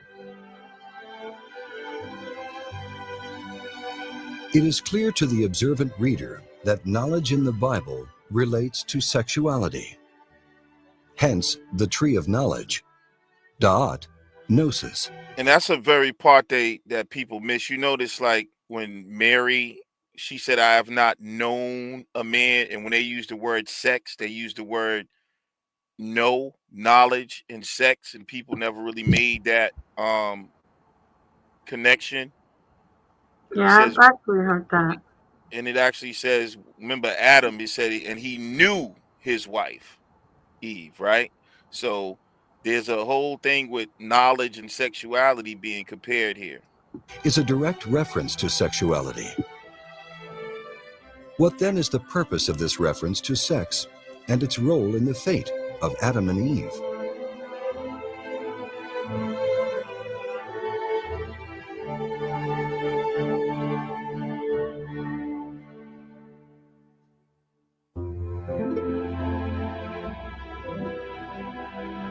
All right, so When humanity I could just tell y'all the rest, so if y'all want to, I don't know if you want to continue watching it or not, but it gets it's pretty dope. But it starts to get into basically how sexuality is related to knowledge in the Bible. You notice whenever there's something going on, they'll use the word "he knew his wife" or "I never known a man" and this and that. And so what they're saying is it was there's the tree of knowledge, and it was actually sexual energy in a sense. And through this energy is actually related to what we would call the Holy Spirit also. And this energy is can either be something that uplifts or tears down. And it's actually the orgasm that becomes like this subtle serpent that it becomes destructive if the sexual energy is not done correctly. You see what I'm saying? Hmm. And so when you look at the sin of man, it was related to sexuality, and eventually becomes a corrupt sexuality that the energy becomes inverted, and it actually causes mental problems. You know what I'm saying? Like, um, so in Gnosis, the Gnostic priests, when they teach about sexuality and this serpent, um, it's related to sensuality, and the fact this is why Eve said I was seduced, and the knowledge, and this is sexual energy, and um that eventually leads to the orgasm, right? which is which is the very subtle destructive force. So do you even try? Can you even try that in? even Go ahead. even though it feels so good, it's the abuse of the orgasm is actually what starts to lead to death. Right. So did you tie that into the Kundalini like stuff or Yeah, no? yeah, yeah, yeah. It's related to like the Kundalini and all of that. So, Because you um, can go mad. I do know that there's an aspect of that practice where it says if you don't practice the Kundalini correctly, like that whole energy force from that sacral region, you can actually go crazy. Something yeah, like every time you have an orgasm, you're having uh uh influx of electrical, like, fire energy that disrupts the whole nervous. Why do you think it's almost like you're being electrocuted? That's why you shake. Well, if you was with Lex, you'd be shaking. I don't know about everybody else, but that's why you shake when you go into an orgasm, because you're getting all this electrical energy, and if it's abused, it can cause actually nerve damage, and that's why they talk about, like, people get addicted to porn and stuff like that. They end up having psychological problems. They end up being corrupt. And when you look around the world, what is mostly used to entice people and corrupt them? It's sexual energy, whether it be in the music, whether it just, being every day. They just promote all this, just, loose sexual energy. And sexual energy is the force of creation. And so it becomes the serpent because it's so subtle. You know what I mean? Like, you don't know the power that it holds. And if you play with it, and we can, if you play with it, it can become serious. I mean, not Let me only, say something. I no, believe you. Let me interrupt for a minute. I'm not trying to laugh, but this is so true, right? Because you got people running around here with eggs and carrying on, talking about all kind of craziness. This how bad it is out here. We got people running around here with yoni eggs and all kind of things, and got their mind messed up, right? And we got everybody focused on the wrong thing. You see what I'm saying? And this is and so they minds is messed up, and then they walking around here overexcited for no hmm doggone reason. And by the time something like COVID hit, you seeing people walking around here in their mid-20s and early 30s, and gray is all get out, looking like Uncle Ben and yes, Aunt Mamie, right? Because they all gray and old looking, and they young is all get out from all of these extra things that they doing for no reason, burning themselves out. yep, ejaculation, especially You know what for I'm a man. saying? So you're For a so right man, about that. You're so right about that. People need to understand this is something they really need to pay attention to. yeah, ejaculation for a man is death, especially. You know what I'm Yes. saying? That's why, now there's a big thing going on. They call it semen retention. And the people that's really into sports and feeling, Muhammad Ali would tell you he wouldn't have sex with his woman, I think, at least a week before a fight, right? Every Got his time a butt man whooped. ejaculates, he is ejaculating like 1/3 of his corpuscles. You're releasing so much energy. You know what I'm saying? And that's part of what's making us mortal, which is what I'm saying, related to this garden state and being tempted by physicality and sexuality. Then you engage in that at all. It's almost like you lose your immortality to a certain degree, and it's connected to this sexual energy, which is really what people even in the Bible call the Holy Spirit. And it's not to be played with. You know what I'm saying? Like if you look around today in terms of sex, and people always get on me. I tell people I'm scared, man. Like sex is not to be played with, yo. It is not a sport. It feels good, it's great, but there's dire consequences playing around with sex, not just socially, you know what I'm saying, in terms of maybe creating a baby that y'all didn't want, or or even getting like a disease or something, but also in terms of your energy, vitality, your mental health, all of that. And the world treats sex, the actual force of God that creates life, as a sport, and it is dangerous. And that's why, a lot of this stuff going on is all based around sexual energy. I even noticed, like, so when a man, I can't talk for women. When a man goes on now, what they're getting hip to is semen retention, is what they call it. A man's whole energy changes. If a man goes on semen retention for 90 days, and he walks around females, they can smell his energy. He becomes more attractive because he's harnessed all that energy. When you talk about males acting more feminine and doing, it's because they letting their seed go too often. They're drained. Their vital energy is drained. Their spinal fluid is drained, and that serves the brain and all of that. For women, I can't really talk, but it works the same way, but a little differently, because women already, they implode inside, but it still can be a corruption into even just abusing that. But it's really worse for men because we're projectile. The masculine is projective. The feminine is receptive. You know what I'm saying? So there's Well, I'm some serious. sorry. I'm just picturing projectile. Okay, I'm we sorry. shoot we shoot the Right, missiles. shooting You it know out, what I'm saying? projecting it out, right? Just Yeah, hitting the ceiling. You know what I'm saying? You yeah. You know, painting. you retain it long enough, it's gonna just shoot out. Woo, ah, you know what I'm saying? Hey, But in Asian practices, they'll say that also holding in the semen and not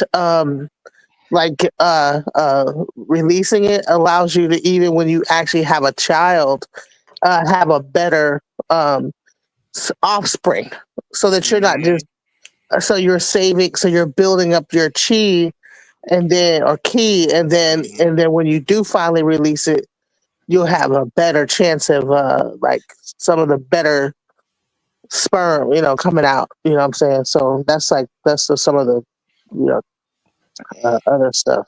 And so Hey, may I when interrupt? they real quick, bro. So when they talk about things like um born in sin, when they went into this documentary and like having a clean, like immaculate birth, it means that sexually, and this is something I notice that people don't notice. When what is a child of the devil? A lot of us is when two people have sex and make a baby and they didn't love each other. They didn't do the ritual properly. Like when you're creating life through sex and it's not through like love and like this connection, you're actually, doing like some reverse energy type stuff. Because a lot of us are just children born out of lust and not love. You see what I'm saying? So that sexual energy stuff is serious, man. I think that people need. That's why the priest used to practice what abstinence. In the temples, even the female priests, they were virgin priests. A lot of them, they retained their energy. And when you go to the Bible, the Book of Revelation, who's the 144,000? What are they? Virgins. Virgins. So we know this is connected to sexual energy and the way we approach sex. And this is what I'm talking about. Like, and think about all the other stuff we talked about, symbolism. Now this is a whole nother level of it. There's mad different levels to this stuff.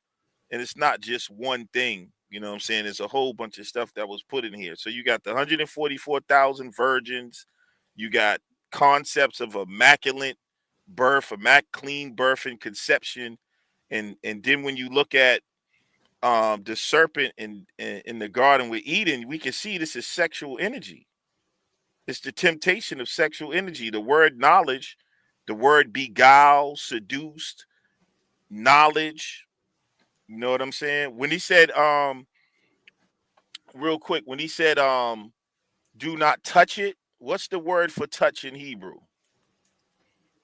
When he said, do not touch the fruit, I think they translated it touch, but I Oh, think it look at that.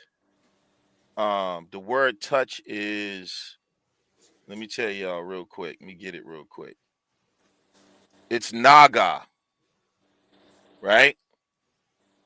And look what it says. This is crazy right here. Let me share this.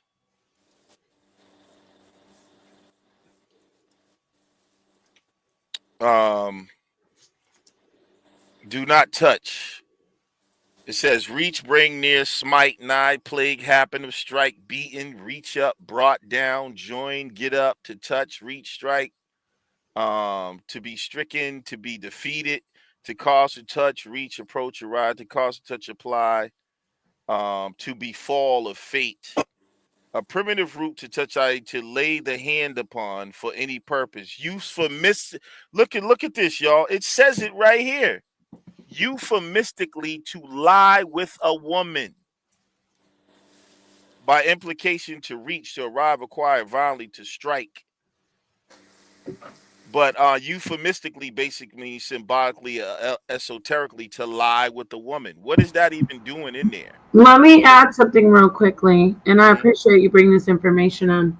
The word strike, and I'm not going to get for the channel. If you go back to the etymology of the F word, the word F, the FU word, that means strike. That's what it, like, part of the etymology. So that also links back to that. You know what I'm saying? It means that Yeah. it means the F to do the sexual act. Originally, the word F, the F word was strike. So just wanted to Right. add that. And when they use that word beguiled, I mean, the word is actually seduced. You see what I'm Although saying? I have heard the sexual aspect of it, but the breakdown is interesting. It really is. I think am I the only one who's like, I haven't heard it like the way you're breaking it down though, Right. Beguiled almost means like to deceive and lie and trick and fool. or like to seduce, like you said. Like I have heard Yeah. that much, but Well, I not. haven't heard it in seduce, but I've heard No, it it in. actually a better translation actually would have been um seduced. Mhm.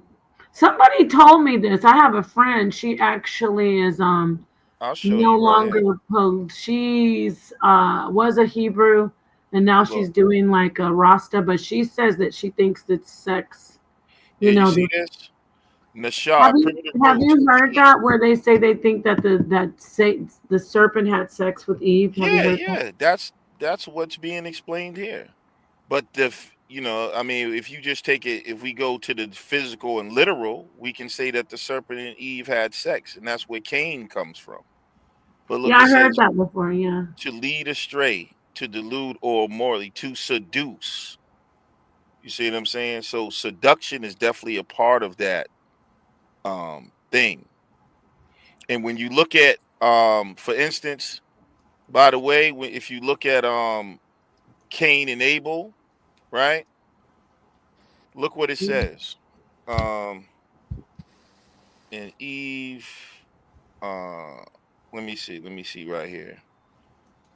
Where she's got said, "I have gotten a child from the Lord." No, no, yeah, not that, but if we go here, let me share it real quick.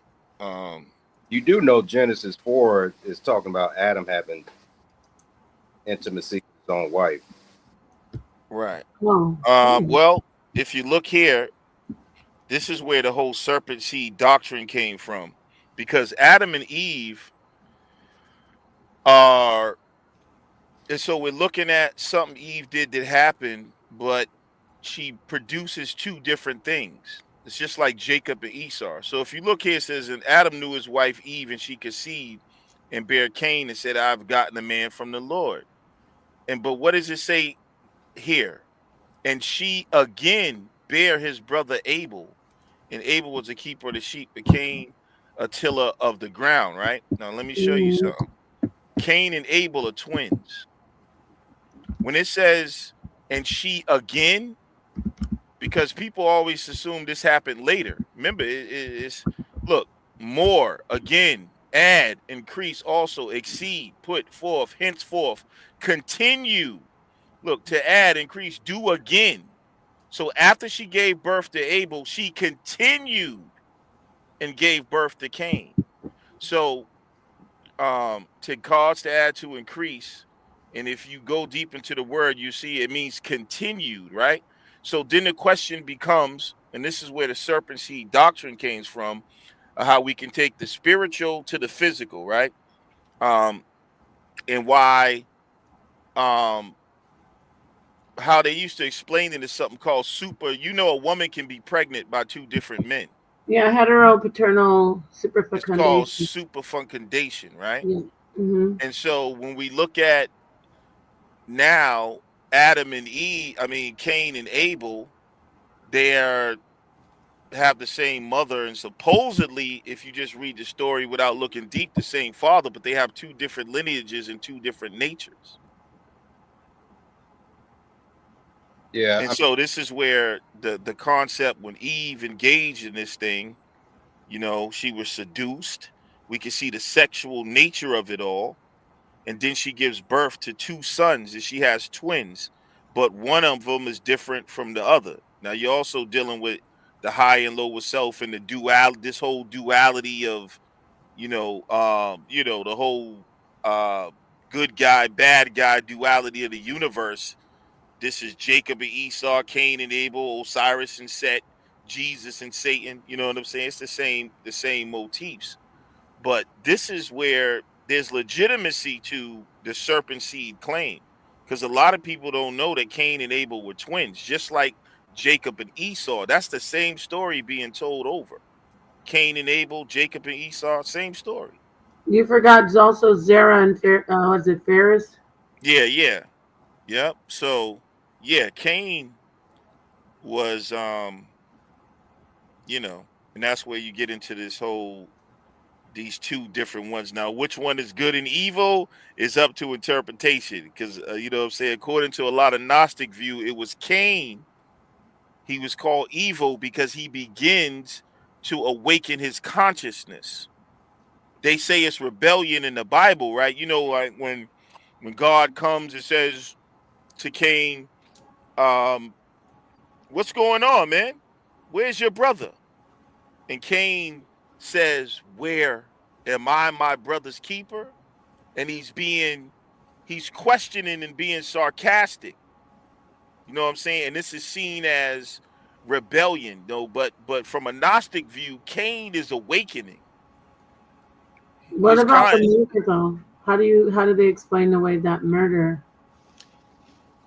Oh, the murder. I mean, I don't. That's not important in terms of what I'm not saying. It's not important, but You mean in the context of the story? Like, so when you're the, looking at the story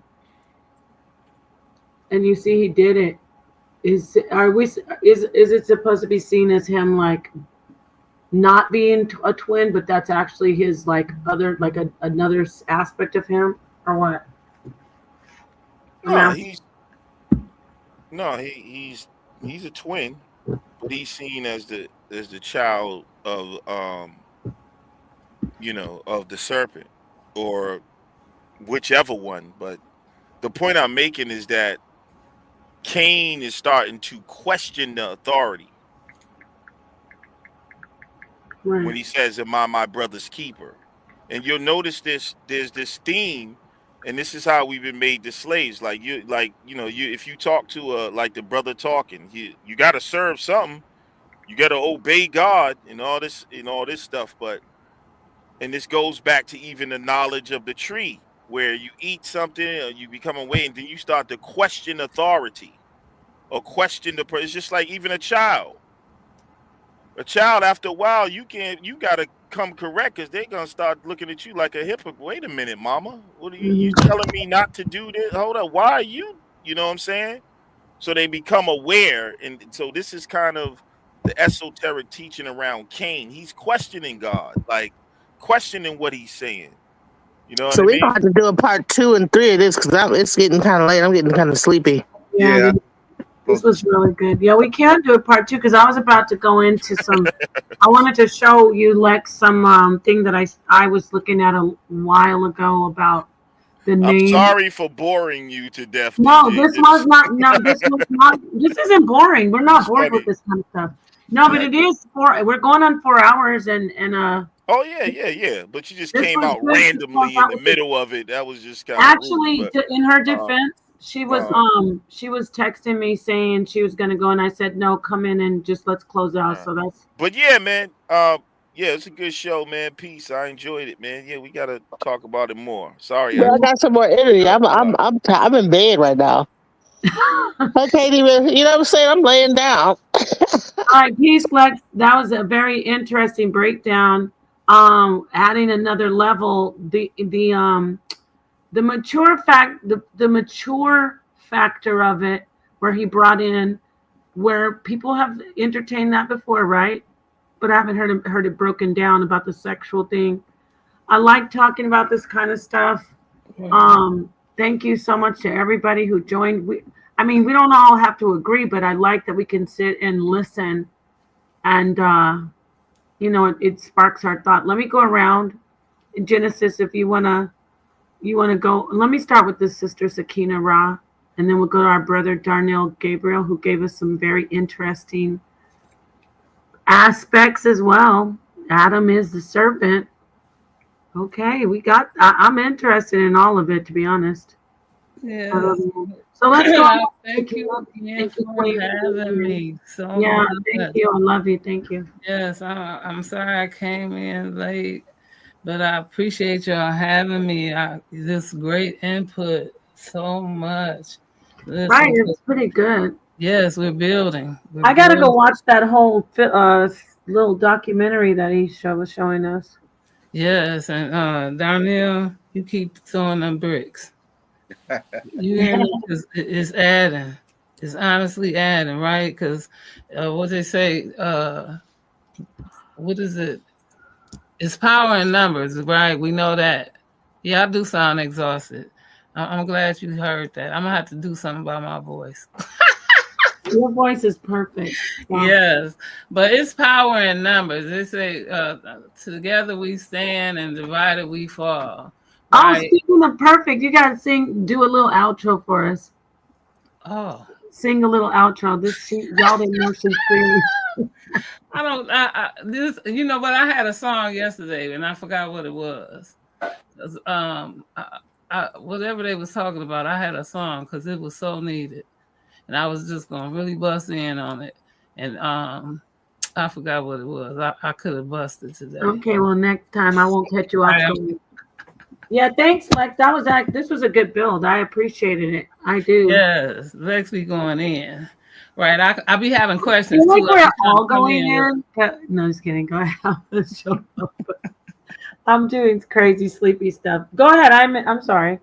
No, go ahead. I was closing out. That's it. So, like Sakina, it has a show Friday. Even though we might see her again tomorrow, I would love to see a part 2. We got to start early because I wanted to go into talking about the esoteric of that part, and I think Darnell was kind of interested in that too. That part about Cain and Abel. I love this story. Isn't this great? Talking about this stuff. I love talking about these, especially the Genesis, the creation part of the Bible. Anyway, Sakina, thank you so much. You have a show Friday, and then we got Sure Gemini. have on Thursday too, but Oh, you Yeah, do? I want to get into this about the what Lex was getting into about that snake with that the Garden of Eden. Lex wants Going you to into sing. this She was saying she was kind of not doing it. right. Well, she was doing it like a centauri with the east and the west. I guess that's what the garden was showing, the east and the west, where Kevin She's showed sleepy. He said he wants you to sing. I'm gonna get it together for the next panel. Yeah, I need you to do your la la la la la. I'll sing. I don't care, but You're I'm right, telling right. you. You gonna sing it? We gonna do a duet. And she woo woo woo. Oh, we gonna do it. We gonna do it. He Yeah, does we not gonna want to hear us. Woo woo woo. we gonna throw all Well, that together. We gonna She's do. singing Jeffrey. We gonna come out like the Pointer Sisters or somebody. and the woo woo woo. You got to deal with that. No, she's singing that one song. What's that song? If you Baby, be mine. Anything you want. Sharon, Say you need woo to woo stop. woo. Don't make this goofy at the end. Let's stop. Okay, I'm sorry. let me let this gentleman get off here. He's like, Lord have Okay, mercy, what listen. happened? He finna get mad. Okay, Darnell. Okay, Go ahead and close out. your hospitality He's is gonna come on and say, above 50. oh wait, say that again. What? Your hospitality is above 50. Oh, thank you. I hope that's a compliment. That is a compliment. You know, Okay, yes, thank you. I never had the experience of somebody allowing me to express myself. Most of the time, people, take off and run when I start talking like that. But you was very gracious, and I appreciate you allowing me to express myself. And I enjoyed the panel. I enjoyed what everybody brought to the table. It was something to really, chew on. So Yeah. I just really thank you, Sister Nepal, and the other brothers that was on the panel, and these two lovely sisters. And I hope to, join you again eventually. And Yeah. I'm gonna be listening out for your. I subscribe, so I'm gonna be looking Did at the bell and everything. you hit that notification bell? That's right. That's And right. did you hit the like button? I'm putting all these burdens on you. Did you also hit the like button and make sure you share it on your social media? No, I'm messing with you. Button. I'm gonna share. I'm just teasing. Enjoyed myself this evening, and so I'm gonna say good night because I Yes. do work and work by the sweat of my brow. Oh, yes. Well, you know what? Thank you so much. I got to see you come back. You were great. Your ad was very, it was unconventional, and that's what we like over here. So peace to you. Peace to everybody who tuned in. I'm going to let my peace, brother. You have a great night. Go ahead, Genesis, with your crazy self. Come, she's the And she crazy. woo She's woo woo. no, come on now. What did you think? I want you Man, I to think that guys be projectiling all over people, and man, we need to stop it. bye. You know what? You're I'm sleepy. tired, y'all. You are so just Listen, women be bringing it in, men be projectiling everywhere. bye. Goodbye. I'm gonna mute her.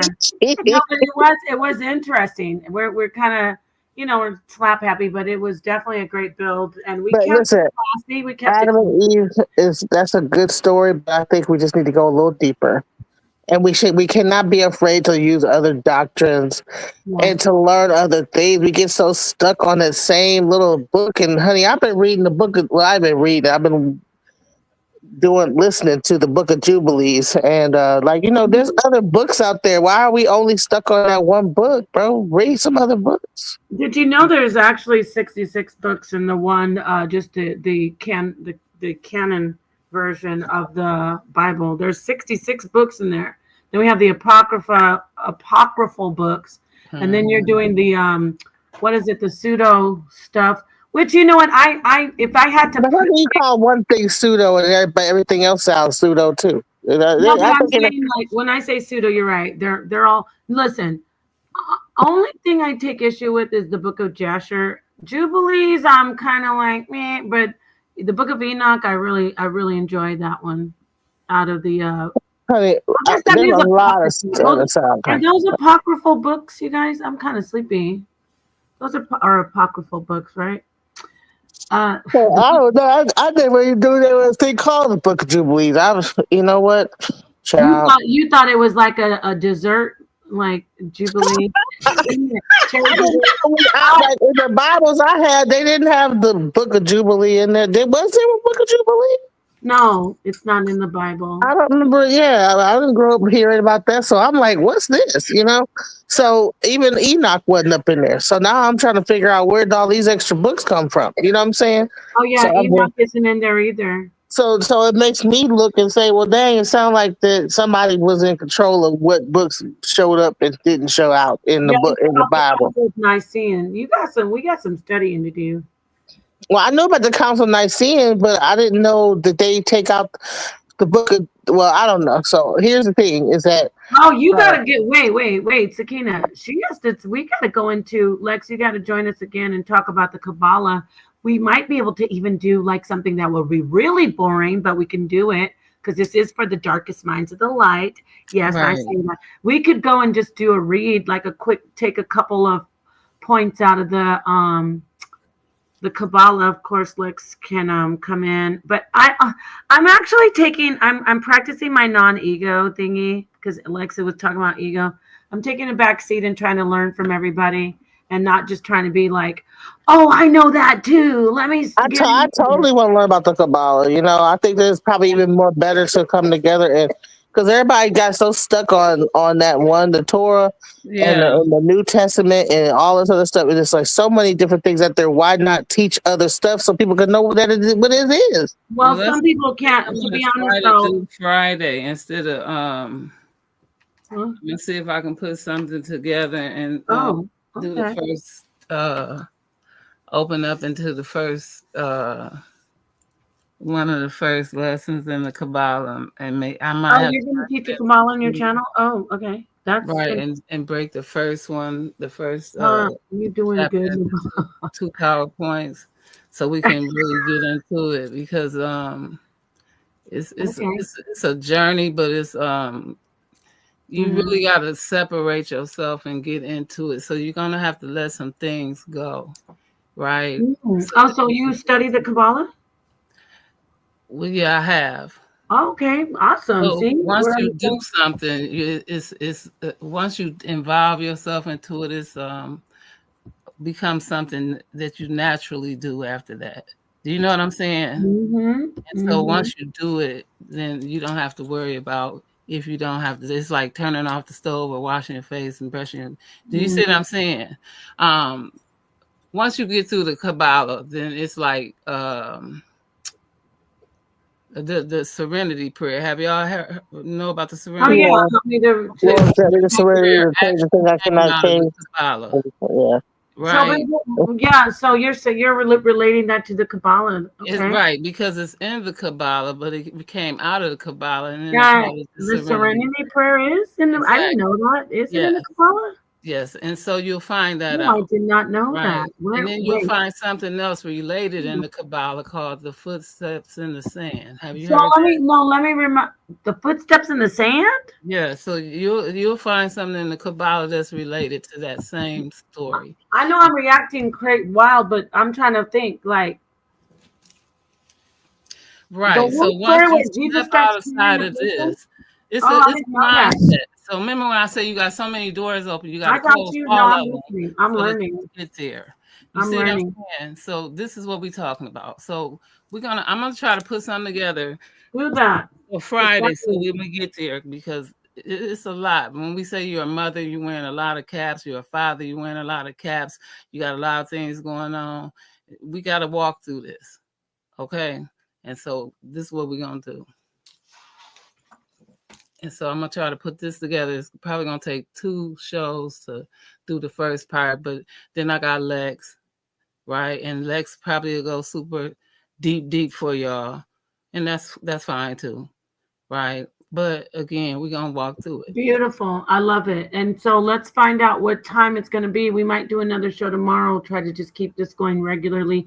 I want to say thank you so much to everybody who has stayed with us the whole time, especially Acinta Phoenix. She's always asking great questions. And guess what, Acinta Phoenix? The Book of Sirach is one of my favorite books too. And that one I think is 100% accurate. Unlike some of the books that, especially the Book of Jasher. I mean, that's I think that was written in the 1800s. But we need to do that. I would love to come to your channel, Sakina and Genesis. Genesis has a channel too, Alchemizing Energy. We have smoking conversations with Sakina Ra. We have corporate conversations with Gemini, the goddess. Shout out to my sister. He said that we'll close out with this last summer jam. Lexa, tell Genesis this leather belt is projectile. Oh no. Okay. That's no. I was gonna say, let me mute you out. I cannot let her do that.